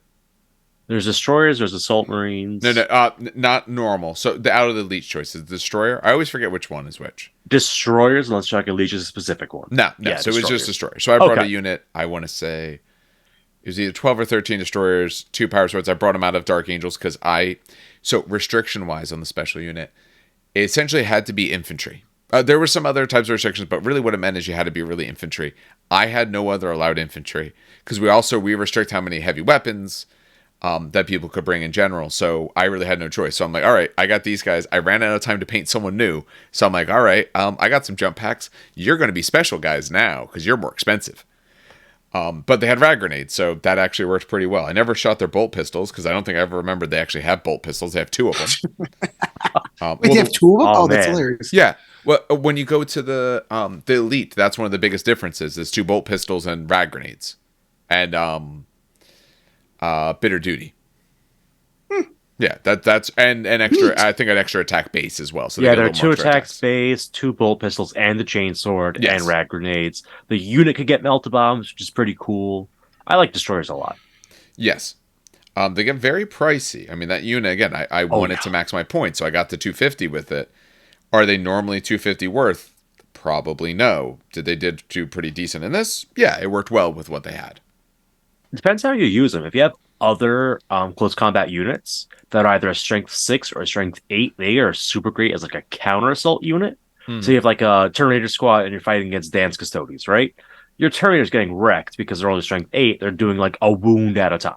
I'll talk about that against Brady's game. And if you watch our game, where it's me versus Dan, and he had Custodians, I had Kabanda. Should be out by the time this releases. I'm literally editing it. I was editing it before we started. Sweet. But yeah, if you watch that game, you'll see I use my destroyers in order to countercharge a unit that's caused me issues. I also charge in my Terminator, so now my Thunderhammers are instant death thing, his Custodies, and that was the only way I was able to do anything meaningful to his entire army. But yeah, I love destroyers. They're really cool. Units I recommend, destroyers and Thalax. Everyone should have them. All right. Yeah, that was my first game. Nice. Going through other game ones. Again, it says Dan's is recorded. We're not going to go through that. I can go over the list if you want. Yeah. I can. If you want to actually briefly go over the list. Although you probably go over the list in the video as well, but you can do it briefly. No, but why? Yeah.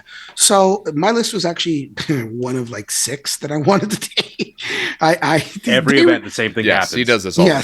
Well, so here's the problem. It's because I own so damn many. So the combinations of or possibilities of things I can take is ridiculous. Die roll it. So I come up. That's got 6 lists. Die roll it. That's what I did. That's what you take. This is the one I took. Yep, that's actually what I did. I rolled a D3 because I narrowed it down to 3. So the list I took was a deep strike list I wanted to take that I haven't really tried yet. So it wasn't bikes, it wasn't Venatari, which is something I usually take, right? And it didn't have any tanks, which I almost always take. I always take the Caladiuses because they're just so damn good for anti-tank. Strength 9 lance shots, 4 shots, each tank is really, really, really good. But I was like, fuck it, I'm not going to take tanks. I'm not going to take any armor except Contemptors. I'm going to kind of make this infantry heavy, infantry heavy Custodians. So the base of the list was 3 squads of Custodian troops that were 5 big, and there had 3 spears and 2 axes in each, right? So they're very identical in that regards. And then I had a small 3-man unit that, because I had 150 points left over, so I had a small 3-man unit with 2 spears and an axe. So that was the basic troop units. You had 4 line troops. Mm-hmm. They're hardy, they're good, they're fast, they do the job. In heavy support, I had a singular Galatis, which for the first time ever, because this game was not recorded, actually killed a unit. So the joke, for those who don't know, the Galatis, I have a love-hate relationship with this thing because I've used it since Heresy 1.0. And Steve, you can see Steve's face here. I've used it since 1.0, and it's absolutely useless. That thing has, it's my favorite of all of Dan's Custodians. Yes, because it's beautiful. It's beautiful. It's a beautiful model. Does jack shit. Now, why is that? Okay, so in 1.0, right? It was a contemptor, so you could shoot it, immobilize it, and everything. It's only armed with a heavy flamer, but if it got in close combat, it had a blade that was like Rampage 3, Shred, it had Fleet, like it had all the special rules, but it had to get to close combat. And it has a 4-up and vulnerable, but one melt a shot, which is what usually happened, which is blow it up. Or not one, but no, Dan. That would be respectful. Yeah, it would get immobilized every time. Yeah, oh my god! And then it's got a heavy flamer, and it's a heavy flamer turret at that point because no one's going to charge it. So now in the new edition, I was like, oh sweet, it's got toughness. It's not going to get immobilized. It's use it, and I've been using it every single list, and it's just either. So the problem is now, it's sword of strength 8, right? Awesome, instant death, awesome, and that's it. Which is a kind of weird combo because it's already strength 8. It's instant deathing most things. Well, now you're instant deathing demons and Well, demons are new, so that's the new thing. But custodians or mechanicum is what it is. Or in this case, for some odd reason, Grady charged me with 2 contemptors, whiffed on the hits. He only got so it was 1 contemptor with 2 fists. That's what, 5 attacks on the charge, right? And then another contemptor with 1 fist. That was 4 attacks. So 9 attacks, needing 5s to hit because they're weapon skill 6. Like goes 2 hits. And then nothing wounded. So the contemptor swung back at his double fist one. I hit all 5 attacks. All 5 of them wounded. All 5 of them went through. And it was 5d3 damage. Now I know that's not the normal, but he quite literally. Then you rolled all ones? No, thank God. I would have cried. Oh my God. But no, he cleaved it in 2, and then he cleaved the other dreadnought in 2. So I was like, oh shit. And Grady was laughing because he goes, why are you laughing? I'm like, this is the first time he's actually like killed something in game for years. So I got to see it again, statistical anomaly, but I still take it every game. Why? Because it's probably the coolest unit in the world. Honestly though, none of what you just said sounds bad for that unit. It's again, well, it's so I'm trying out in the new edition. Weapon skill 6 is great. Weapon skill 6. Dan's model's cursed. That's the problem. It has to be. It's 4-up and vulnerable. Weapon skill 6. It moves 8 inches. It's a contemptor. 2-up save. You would think it, but it gets in a melee, and I swear to God, it just like falls over. And the first edition was even worse because it was a contemptor, so it had armor value. Now I feel like it should be more tougher, but I swear to God, I just roll 1s. It doesn't want to live. So anyway, that was my heavy support slot. I took a Gladys, and the elite slot, that was where I front loaded most of my points. So actually, let's go to the HQ slot first because that makes sense. So in the HQ slot, I had a Tribune, just a singular Tribune, armed with Meridian blades because they're free for whatever fucking reason, and a teleport homer. Right, so that was kind of my big play. It's 125 points. It's an excellent piece of war gear once you hit 3,000 points, and it essentially allows you to deep strike 3 5-man units, not including independent characters attached. And then in the elite slot, I had an Achilles dreadnought. So this is the spear dreadnought, which did a lot more work. That was the dreadnought that actually did the actual work in the game because brutal 3. It has a brutal 3 fist. You know what I mean? It's amazing with weapon skill 6. Yeah, you don't need to sell us on good. Exactly. But then what the most of the elites was it was 2 sets of header on guard with Meridian blades. And then it was 1 I was trying out because people keep telling me they suck. And I was like, no, they don't. And I'm going to try them out. And it was the Aquilon guard, the Terminators, which everyone says are overcosted and suck. And it was like my job this time around to prove that they don't. Okay. And the battle plan was you deep strike the header on guard in, right? They deep strike into cover, which is dangerous, but whatever. So they get a 4-up cover save. And the Aquilon, you deep strike out in the open because they have a 4-up and vulnerable save. So you're kind of baiting the opponent essentially. So I'll talk about my second game because the first game was recorded. Second game, I went against Grady. He shoots a little bit turn 1. Kills a couple bottles because las cannons are what you do to kill custodians. And then turn 2, my stuff deep strikes in. And at this point, it was like, okay, I had to do it because Grady has a librarian that has the telepathic power. I always forget what it's called, the pinning one. Yeah, the one that pins. I don't remember the name off the top of my head. Yeah, I always forget the name. But essentially, that's how you kind of stop. So my Tribune's fearless, so he couldn't pin him. So the Aquilons were going to come in, but he was going to pin a header on unit. Very simply. You just need, I need to, normally what? You need to roll a 4 under on 2d6. So it's very likely that I get pinned. However, when they deep struck down, the only unit I pinned was literally the librarian unit in the chieftains, who had leadership 10 with a reroll. Rolled and you still pinned them. 2 12s, yeah. And at that point, when we looked at each other like, well, that's going to be game. And it was, because then the Heteron units, because one Heteron unit charging one thing was going to, they would get shot by the Volkite, or they'd get shot by the snipers or the las cannons, right? One of them was going to get eaten by the pin, right? Yes.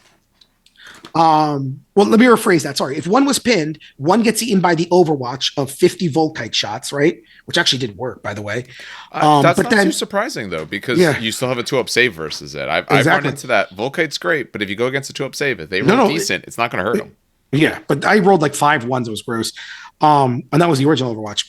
But I lost like 3 Heteron. But if you pinned one, that's one less unit to worry about, but he wasn't able to pin it.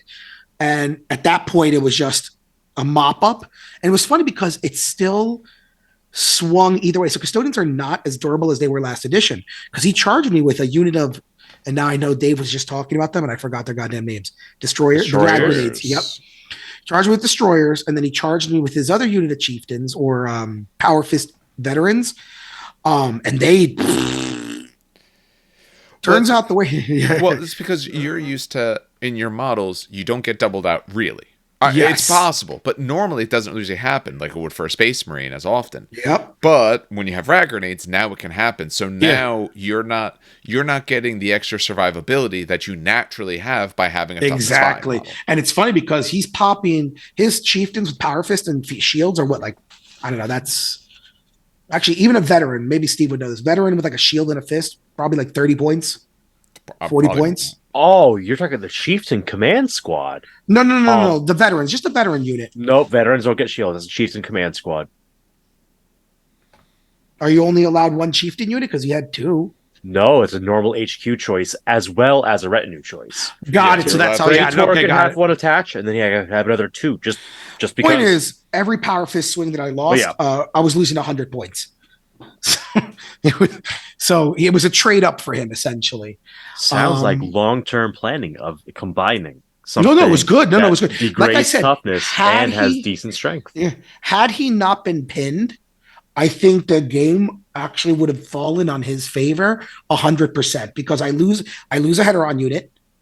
So they just do nothing. He overwatches the 5-man Heteron unit. They'll kill the Volkites. Right. And now I get shot by 1, 2, 3, 4, 5, 6, 7, 8 las cannons, 2 laser destroyers, and 10 snipers when I wipe the other unit. So that's a Heteron unit gone. Yeah. And then he shoots the other Heteron unit when they unpin, or he psychics them again to pin them again. So I think he would have gotten that game. It was a very ballsy play, but who would have thinks I would have pinned him on a leadership 10 rerollable stubborn? That's as Dave likes to say, it is a dice game. Yeah, you can't fight dice. Yeah, you can't fight dice. If you have a 10-up rerollable and you miss it twice, all right, you're losing whatever that thing is, and there's nothing you can do about it. And you just gotta be happy with it. We both discussed after the game. So discounting. I will put in my thoughts real quick. Okay. Discounting Meridian Blades. We'll get to that in a second. Custodies are much fairer this edition. 5-up, 6-up is way harsher on Custodies when you pay higher points than it used to be a 4-up, 5-up. Yes, but you are also more survivable due to the new hit chart. Due to the new hit chart.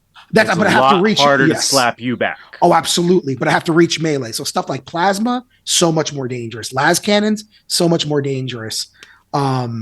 So stuff like that, unless I'm in cover, you're going to be wiping out a good chunk of the custodian squad, which is, I like that. It's balanced. I'm not complaining. So people are thinking I'm complaining. Yes and no. Here's the other problem. On yours, like you said, you're able to deep strike a lot of stuff. When you deep strike, if you're good in combat, because I noticed this in my second game, you guys will see it. Deep strike, or next to me, it wasn't deep strike in that case, but something next to me is very good in combat. It just wipes out units. Like your stuff, if you come in, if he doesn't pin you, you can wipe out half his army on that turn. That's why your transponder has to be so expensive. I think I played against, I think it was Josh once, and I used teleporting units, and what he did was he just screened his units.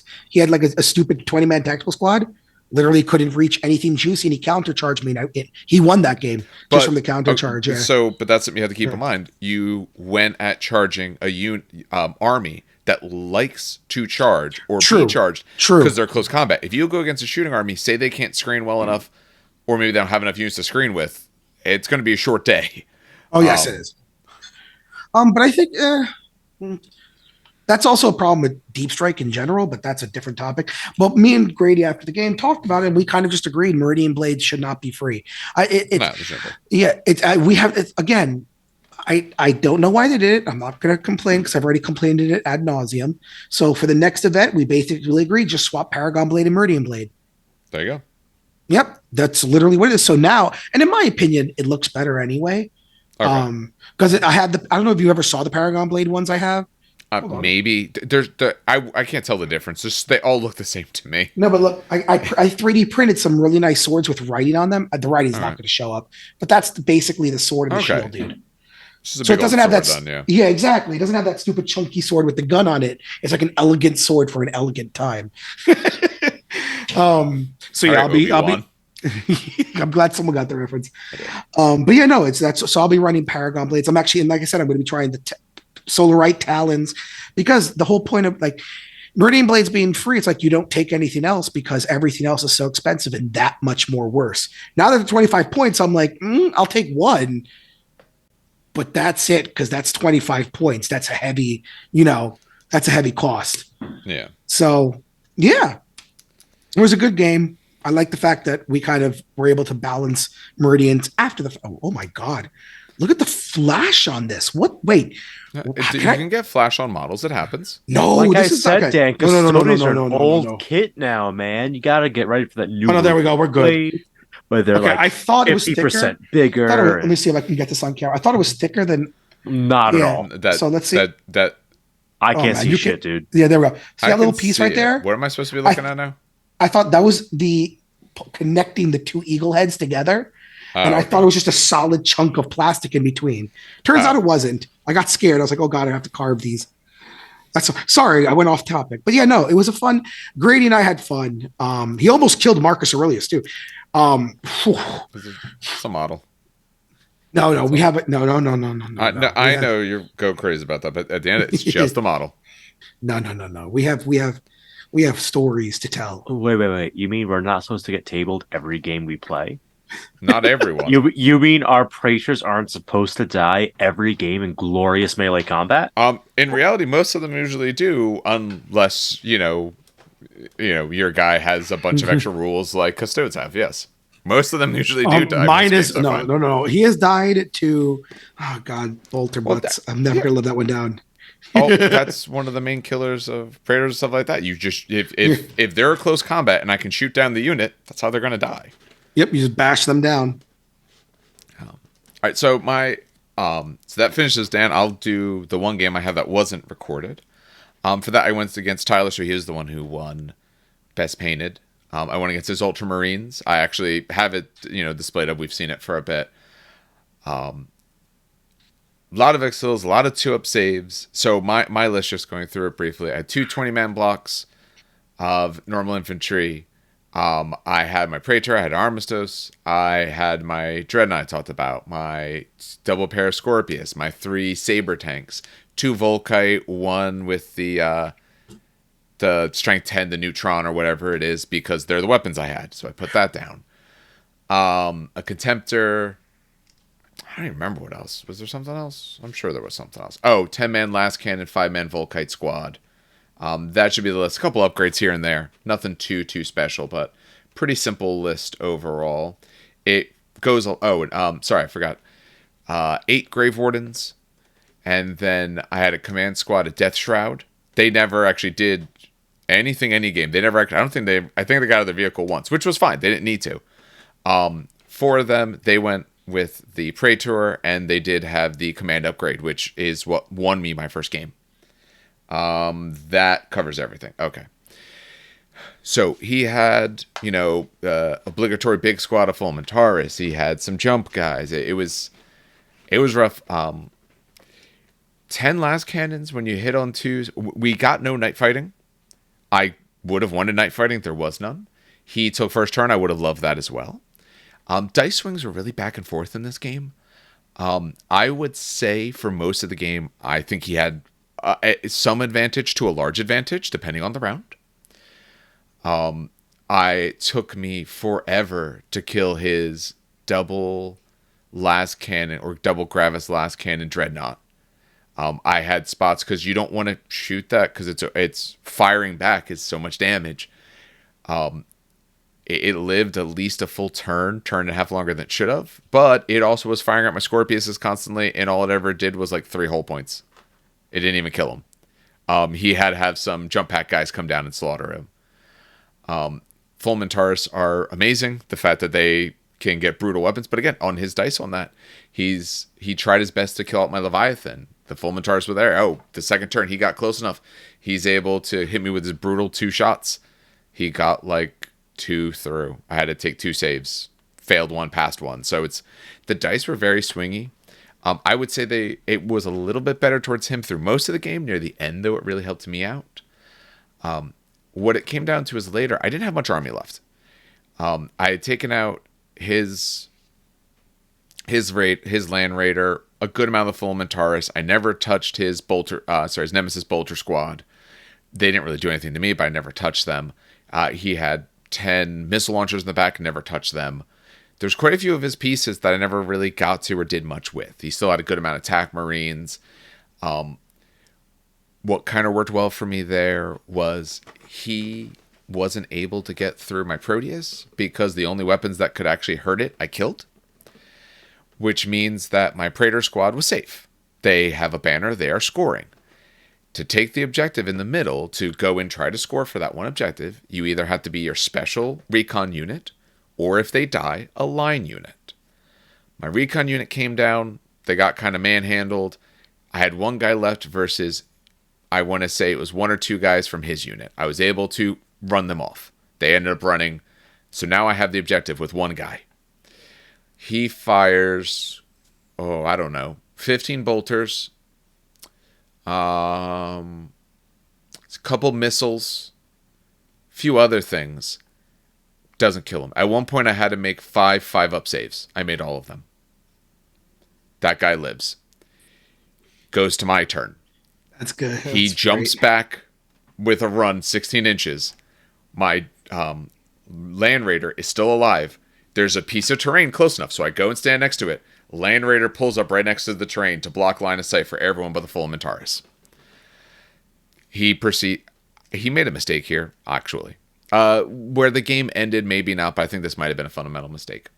Oh yeah, and I forgot, I took my Grave Wardens into his unit with a bunch of guys, and that was the wrong case. I lost every Grave Warden, he lost like a dude. So I mean, it was back foot for most of this. I block it. His Fulmintaris shoot in, finally kills the guy. So my command squad walks out. They grab the objective. The line of sight is blocked. Only the Fulmintaris can shoot at them. Grave Wardens are essentially toughness 5 for all intents and purposes. It's battle hardened 1, but for what he was shooting, that wouldn't have mattered. 3 wounds each. So his Fulmintaris would never have killed enough. And he only had 1 other model, a chaplain, walking up who could fight. I'm going to kill the chaplain. Or I'll survive out enough. He's not going to take the objective from me. Game ends. Because we roll for a turn, no additional turn. Had he had an extra turn, then maybe it gets a little dicier. I had bottom a turn. So, if he kills my single guy left, I jump out. If he doesn't, I hang out there. So because I made enough saves, I was able to get... Because if I have to go into the middle of the board to grab the objective, now a lot of his army sees me. It's not a guarantee it kills me, but he at least has a good shot at it. He has a chance for it. Where I was able to get to, there was no chance of killing me. Not enough. He would have needed like 7 turns to maybe stand a chance at it. And it ended a score of 2-1. It was 2 points because I didn't get it to the spot I needed. And he had someone in my deployment zone. Oh, wow. So neither Warlord died either? No. My Warlord got out on turn 5. His Warlord was in the Fulmintaris. I did hit it with Scorpius rounds a few times, but he rolled some good saves, so I only killed like 2 Fulmintaris most of the game. But he never moved forward to engage. My guy never got out. He realized after a movement phase, after shooting, he's like, oh god, I have like power fists. I could have went in. I think he might even had like some chain fist or something. I could have walked over and maybe took out that tank. I was like, yeah. I was like, that's why I pulled my tank back a bit to make sure you couldn't like auto charge. But when you didn't move forward, yeah, I just ran away. So, you know, the better part of Valor was running that day. So it was a great game though. It was very swingy. He absolutely had it for most of it. And I rolled just crazy saves at one point, and that was just enough to kind of snatch a literally 1 point win. So, oh damn, yeah. Oh, it was super super close. I told him most of the game, I was like, "Nah, dude, you have this because I have near nothing left." He just had to get there, and just enough went my way. It was purely dice at that point, but the dice swung hard. It was a lot of fun. We really enjoyed it. All right, that gives Steve for one other game. What else did you play? Round 2. Yep. So round 2 scenario, from what I heard someone else say, was that it was a modified doubles scenario. Okay. From one of the events, I think. Basically, there's 3 objective markers across the center line of the table, and randomly each player turn, one of them would be the objective that you had to control at the end of your turn to score. And you got points equal to the turn numbers that in the late game you could catch up if you were behind, right? Unfortunately, I was playing games through my lunch break, and I had to eat bad. So I spent the first 20, 30 minutes of the game just eating my lunch. Yeah. So we only got to turn 3. But it was a really good game. I had a lot of fun. Look forward to playing my opponent again. So I was playing against Iron Warriors. Okay. We had some really hilarious moments happen. As mentioned earlier, I had that Seeker Squad finally do their thing, where my Tech Marine sniped out a character with a master-crafted precision shot 4-up melt-a-gun. Felt great for me, my poor opponent. I got most of my stuff destroyed, though, as you know, as it usually goes for my Salamander. That seems to be a problem you have. I don't know why that is. Every game I played, though, a lot of my stuff dies, even my Iron Warriors, but that's usually a mutually assured destruction kind of scenario. But yeah, Salamanders, they did pretty good. I killed a lot of Terminators. I had a Thalax slap fight, which was absolutely hilarious. So his added unit was a unit of 5 Thalax or 6 Thalax with the Irad cleanser. Okay, yeah. The weak one, the one that sucks.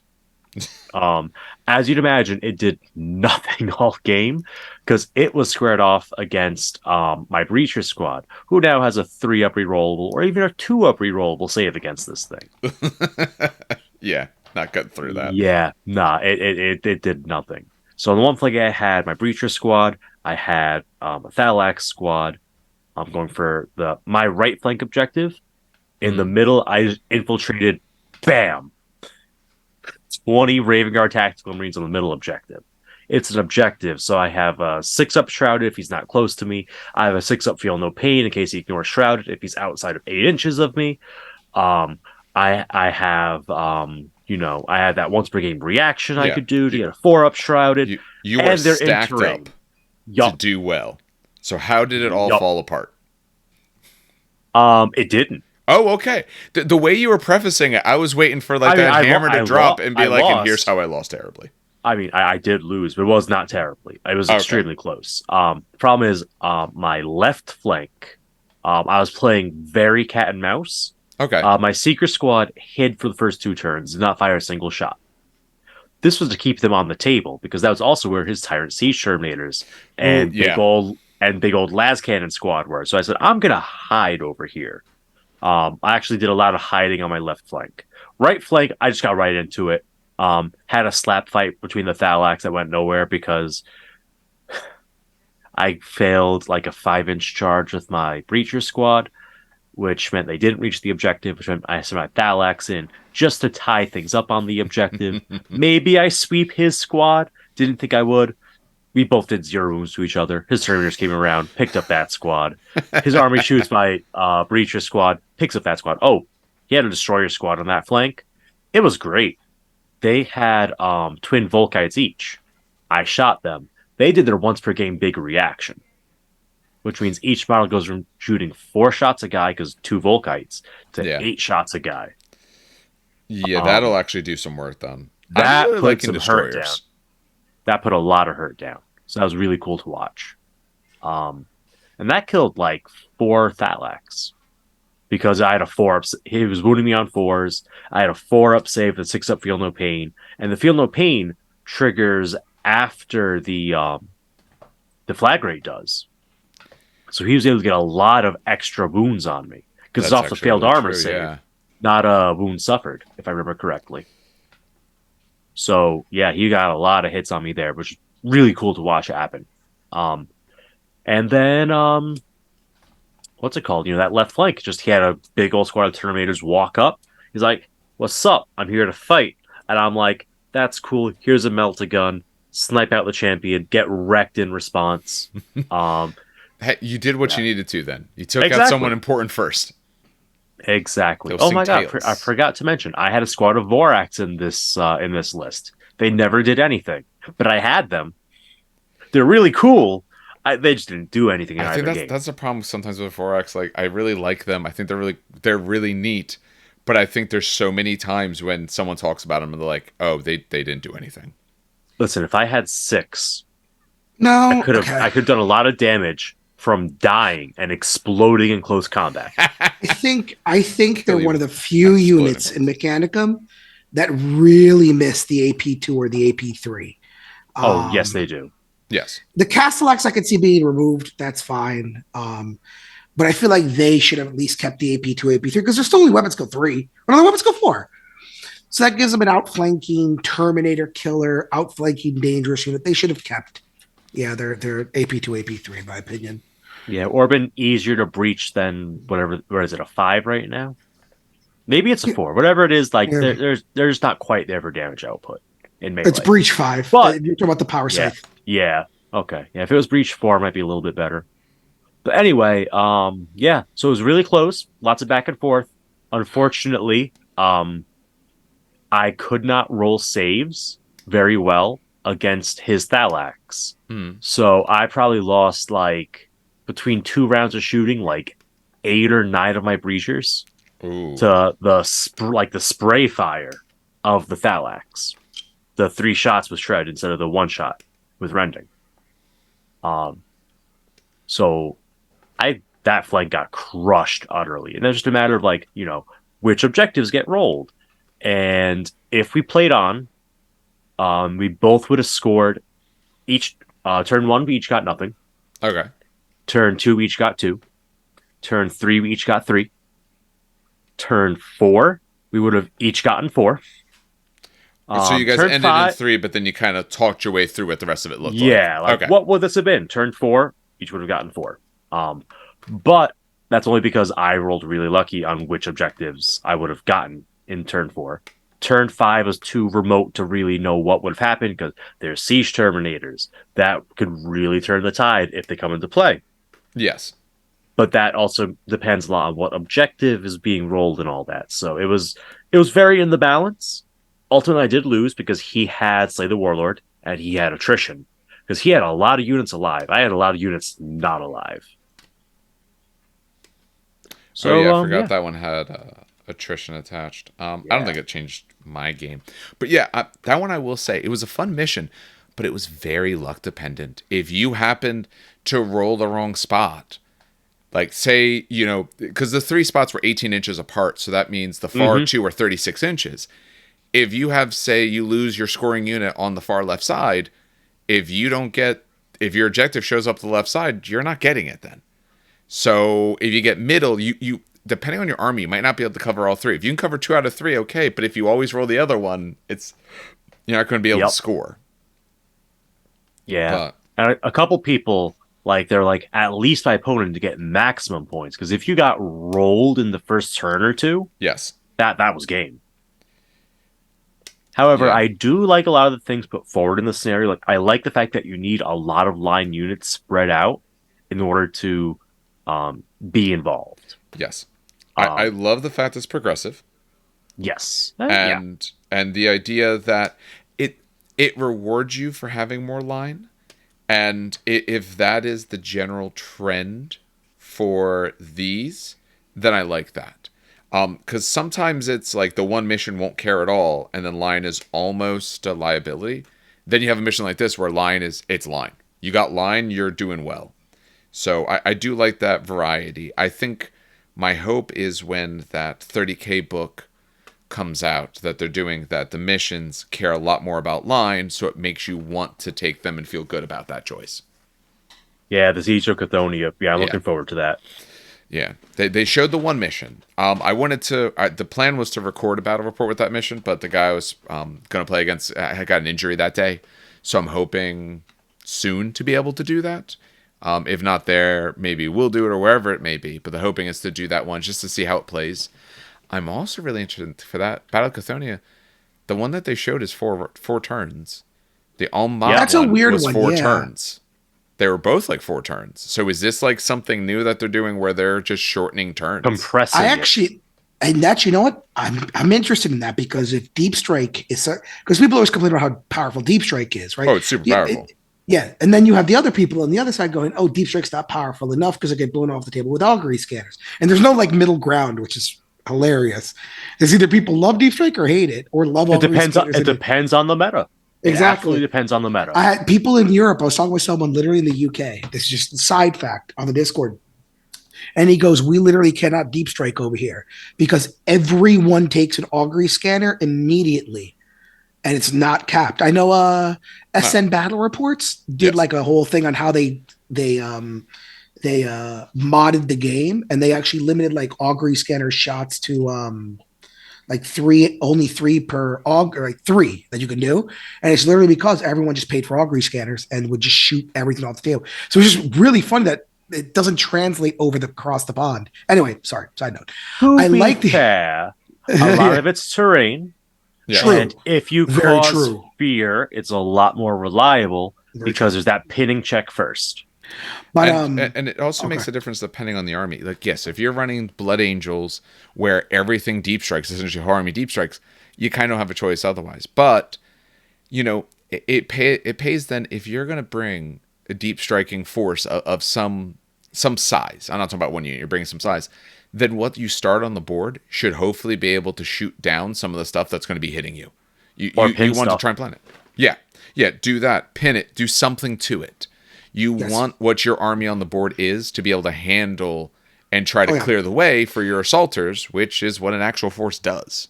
So the reason I bring this up is because if it's a 4-turn game and you just roll pretty shittily, your Deep Strike's not coming in until turn, 4 is the maximum? Yeah, 4 is automatic. Yeah. And then they have 1 turn to do something. Well, what it means is if those are the types of missions you're playing, you don't bring a lot of Deep Strikers. Yeah. The ones where full armies Deep Strike get to declare when, so they're not caring. If you want to Deep Strike some stuff, maybe you don't bring a lot. It freaks me out. Like, I had 1,800 points in Deep Strike about. So but now that means I'm on those sort of missions, you don't do that. No, exactly. You do what that. I'm saying is, it's. I don't like to plan for missions. I like to plan like generally. So I'm thinking to myself, oh, if those are the new missions, maybe I don't take Atron. Maybe I take out the Heteron, put in some Venatari. You know what I mean? Less expensive, still good at deep striking, but now I can free up some points. I just like that. I like they're more resilient against the augury scanners because of the strength debuff. Exactly. Yeah. So it's just really cool because it makes me a 4-turn game is like, okay, I could put 2 Heterons and an Aquilon and Deep Strike, but if they don't come until turn 4, they're doing literally jack shit. So now I'm like, if I don't Deep Strike, but maybe I just put in like a Venatari squad and maybe a bike squad outflanking. Oh, okay. Now it's not that many points, but they still do work. So I like that. I like a lower turn game. Don't forget, Dan, you could still augury scanner an outflanking unit. Very true, but now you have a choice, Venatari and point is it gives options, and I like that. I like options. Yeah, you have more deep strikes to roll. You're less likely to get nothing. Exactly. True. Yeah, there's something to that. But I mean, if you're going to put 1,800 points to the side, there's a chance it gets blown out of the water. That you just don't get it. You don't get turn 2, or you just die. Like you're taking a huge gamble in that. Oh yeah. I don't know. I view it as. Usually the stuff that people like to deep strike is if I can't attempt to shoot you down, I'm just going to lose the units that you are near.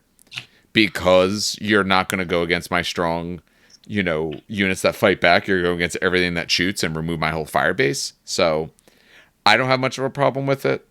But, like I said, play with more terrain. Play with better looking boards, and I hopefully always eliminates itself. please. So little adept going. It's solid terrain, not cheesecloth terrain. Oh, yes, see right through. So circling back, this goes back to what I originally said, and I know some people are going to cringe. Let me finish the sentence. I absolutely agree with adopting 40K terrain rules in terms of buildings. There's nothing wrong with those rules. No, but some people are like, oh my God, 40K, and they go like crazy. But I absolutely agree with saying, what is terrain? It's if you're outside the building, you can't draw a line of sight through it. And if you're inside the building. But that's not 40K rule. Or some of that, not so much. That's like ITC. No, that's 40K. That's Dave. That's 40K. Ruins. You cannot draw a line of sight. So what's the ITC ruins. part? Just that the bottom is always full. The bottom is always full. Oh, okay. Yeah. Even if you're in the building. Okay. The 40K rule is you can't shoot line of sight through a building. Stop tapping your table.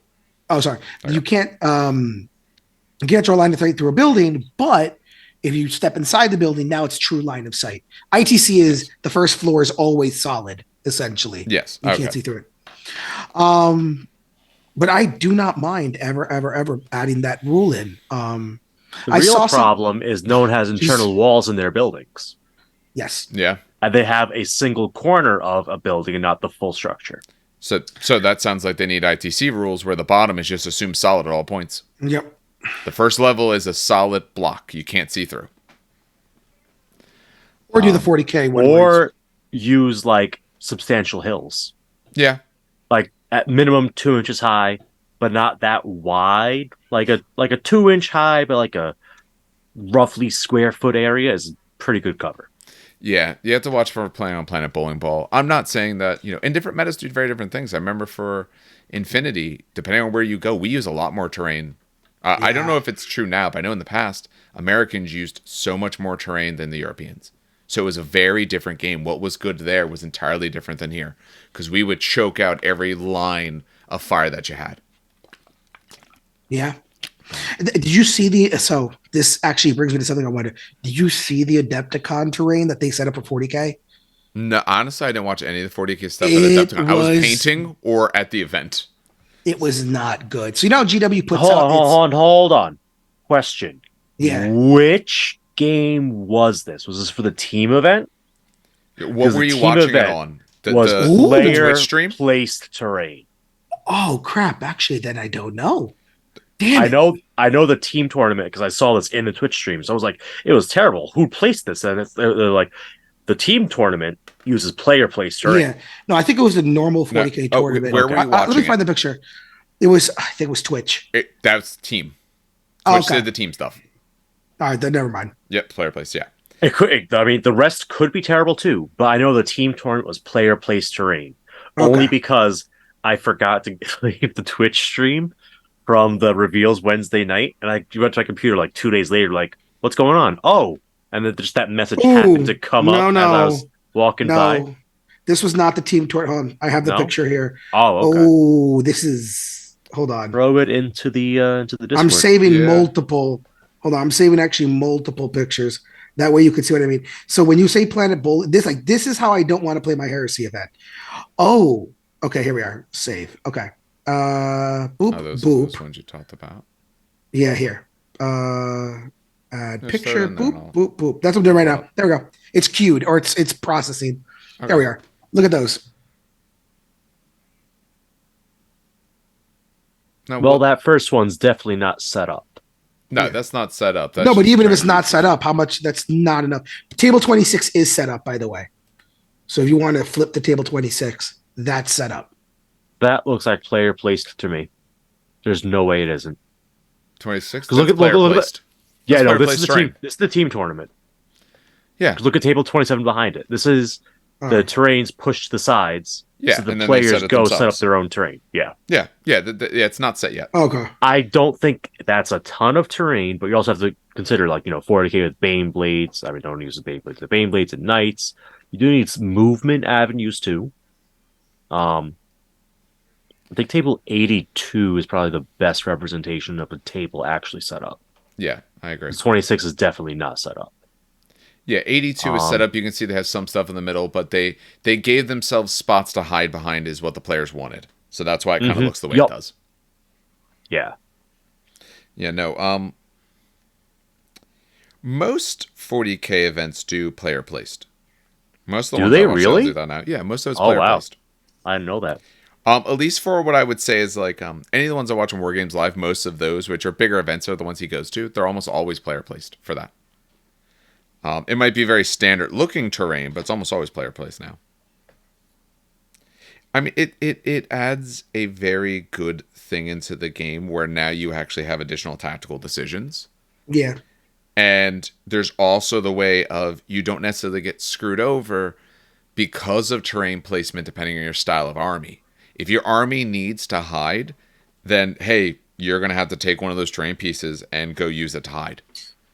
And that's okay because hey, that's what your army needs. It gives you availability to do that sort of thing. Because maybe your army, I don't know, you're playing like Harlequins. I can't get shot that first turn until I get out because I'm just going to get wrecked or something like that. So I'm fine with it. I have no problem with what they with that idea, the overall that they did. So, all right, that gives us the event. So, like I said, the event was great. We have another one coming up in May, and then it sounds like I guess they take the summer off. I don't know. This is the first ones I've started doing. The way it talked is they take some time off. Yeah. So this summer, take some time off just for like some personal life stuff that's going on. Yeah. Just like the organizer has a lot of stuff happening this summer outside of gaming. He's allowed to have a life outside of gaming, so we're like, okay, cool, have your summer off. We'll be back in the fall. Okay. But we have multiple people running events in our area, so I thought there would be no events during the summer. Like I know Sean wants to do some stuff in the summer. I'll probably do something in the summer. We have the Titanicus campaign that's going to probably start up like in the early summer, late spring. There's still going to be plenty of action going on. Yeah. That's it. So one thing we're talking about is doing a ZM event for a charity. That would be hopefully, cool. Once I have more information on that, I will definitely share that. Yeah, once we have that, we'll post that up. We'll make sure that's known.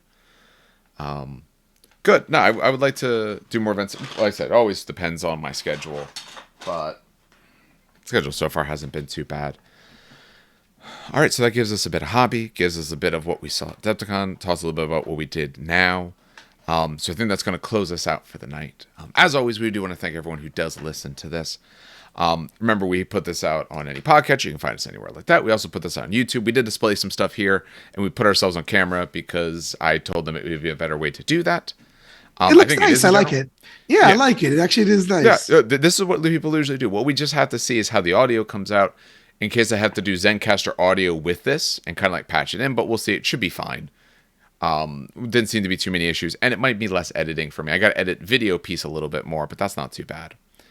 For other releases, we are planning to do some more Solar Auxilia this week, so look for that probably end of the week, maybe very beginning next week, but it should be by end of the week. We have, I don't know, at least 4 battle reports that I'm working on. One of them should hopefully be out maybe before you see this. That's my goal for that. If not, there'll be several out late this week, early next. Again, partly depends on how fast it goes, either later tonight or tomorrow. For edits, so far edits have been pretty fine, but I have to actually sit down and do it. We're trying out a format for some of them where we have the main screen sort of as some overhead dice camera, and then running a gimbal on the side where we splice in important spots. So we're going to see how that is. If that goes well and people like it, we'll keep doing that. If people want it changed around, just leave comments. Like we're open. We want to see what people like and the styles that people like, and we just try to accomplish that as best we can with the equipment that we have currently. You're going to notice for the ones we did from the event, I don't know how the audio is going to come out, but the way some other pieces come out is going to be a little bit better because we're able to have someone there who kind of helped us put things together a little bit more. So now we can replicate that in the future. Remember, if you're listening to this current release, by the end of March, we have a giveaway that we're doing. We're giving away a Leviathan Dreadnought with the range weapons. It ends the end of March. Early April, we'll pick the winner, but ends end of March. To enter into that, we are doing US-based, contiguous US. But for that, you just have to be subscribed on the YouTube. Go to the video that talks about the giveaway, the Patreon, all of that. go to that and leave a comment. I think I put in there what the comment had to be about. I think it had to be about like what content you're here for or something like that. I forget what. I usually use it as ways to pull information from people. I think that's it. Dan's apparently going to release some stuff with his Joy Toys whenever he gets those, and I have a few other things that I want to do. We want to do some more Conquest stuff soon too, because I do like doing that. But all right, well then, on behalf of everyone here at the show, have some good hobbying and some great gaming.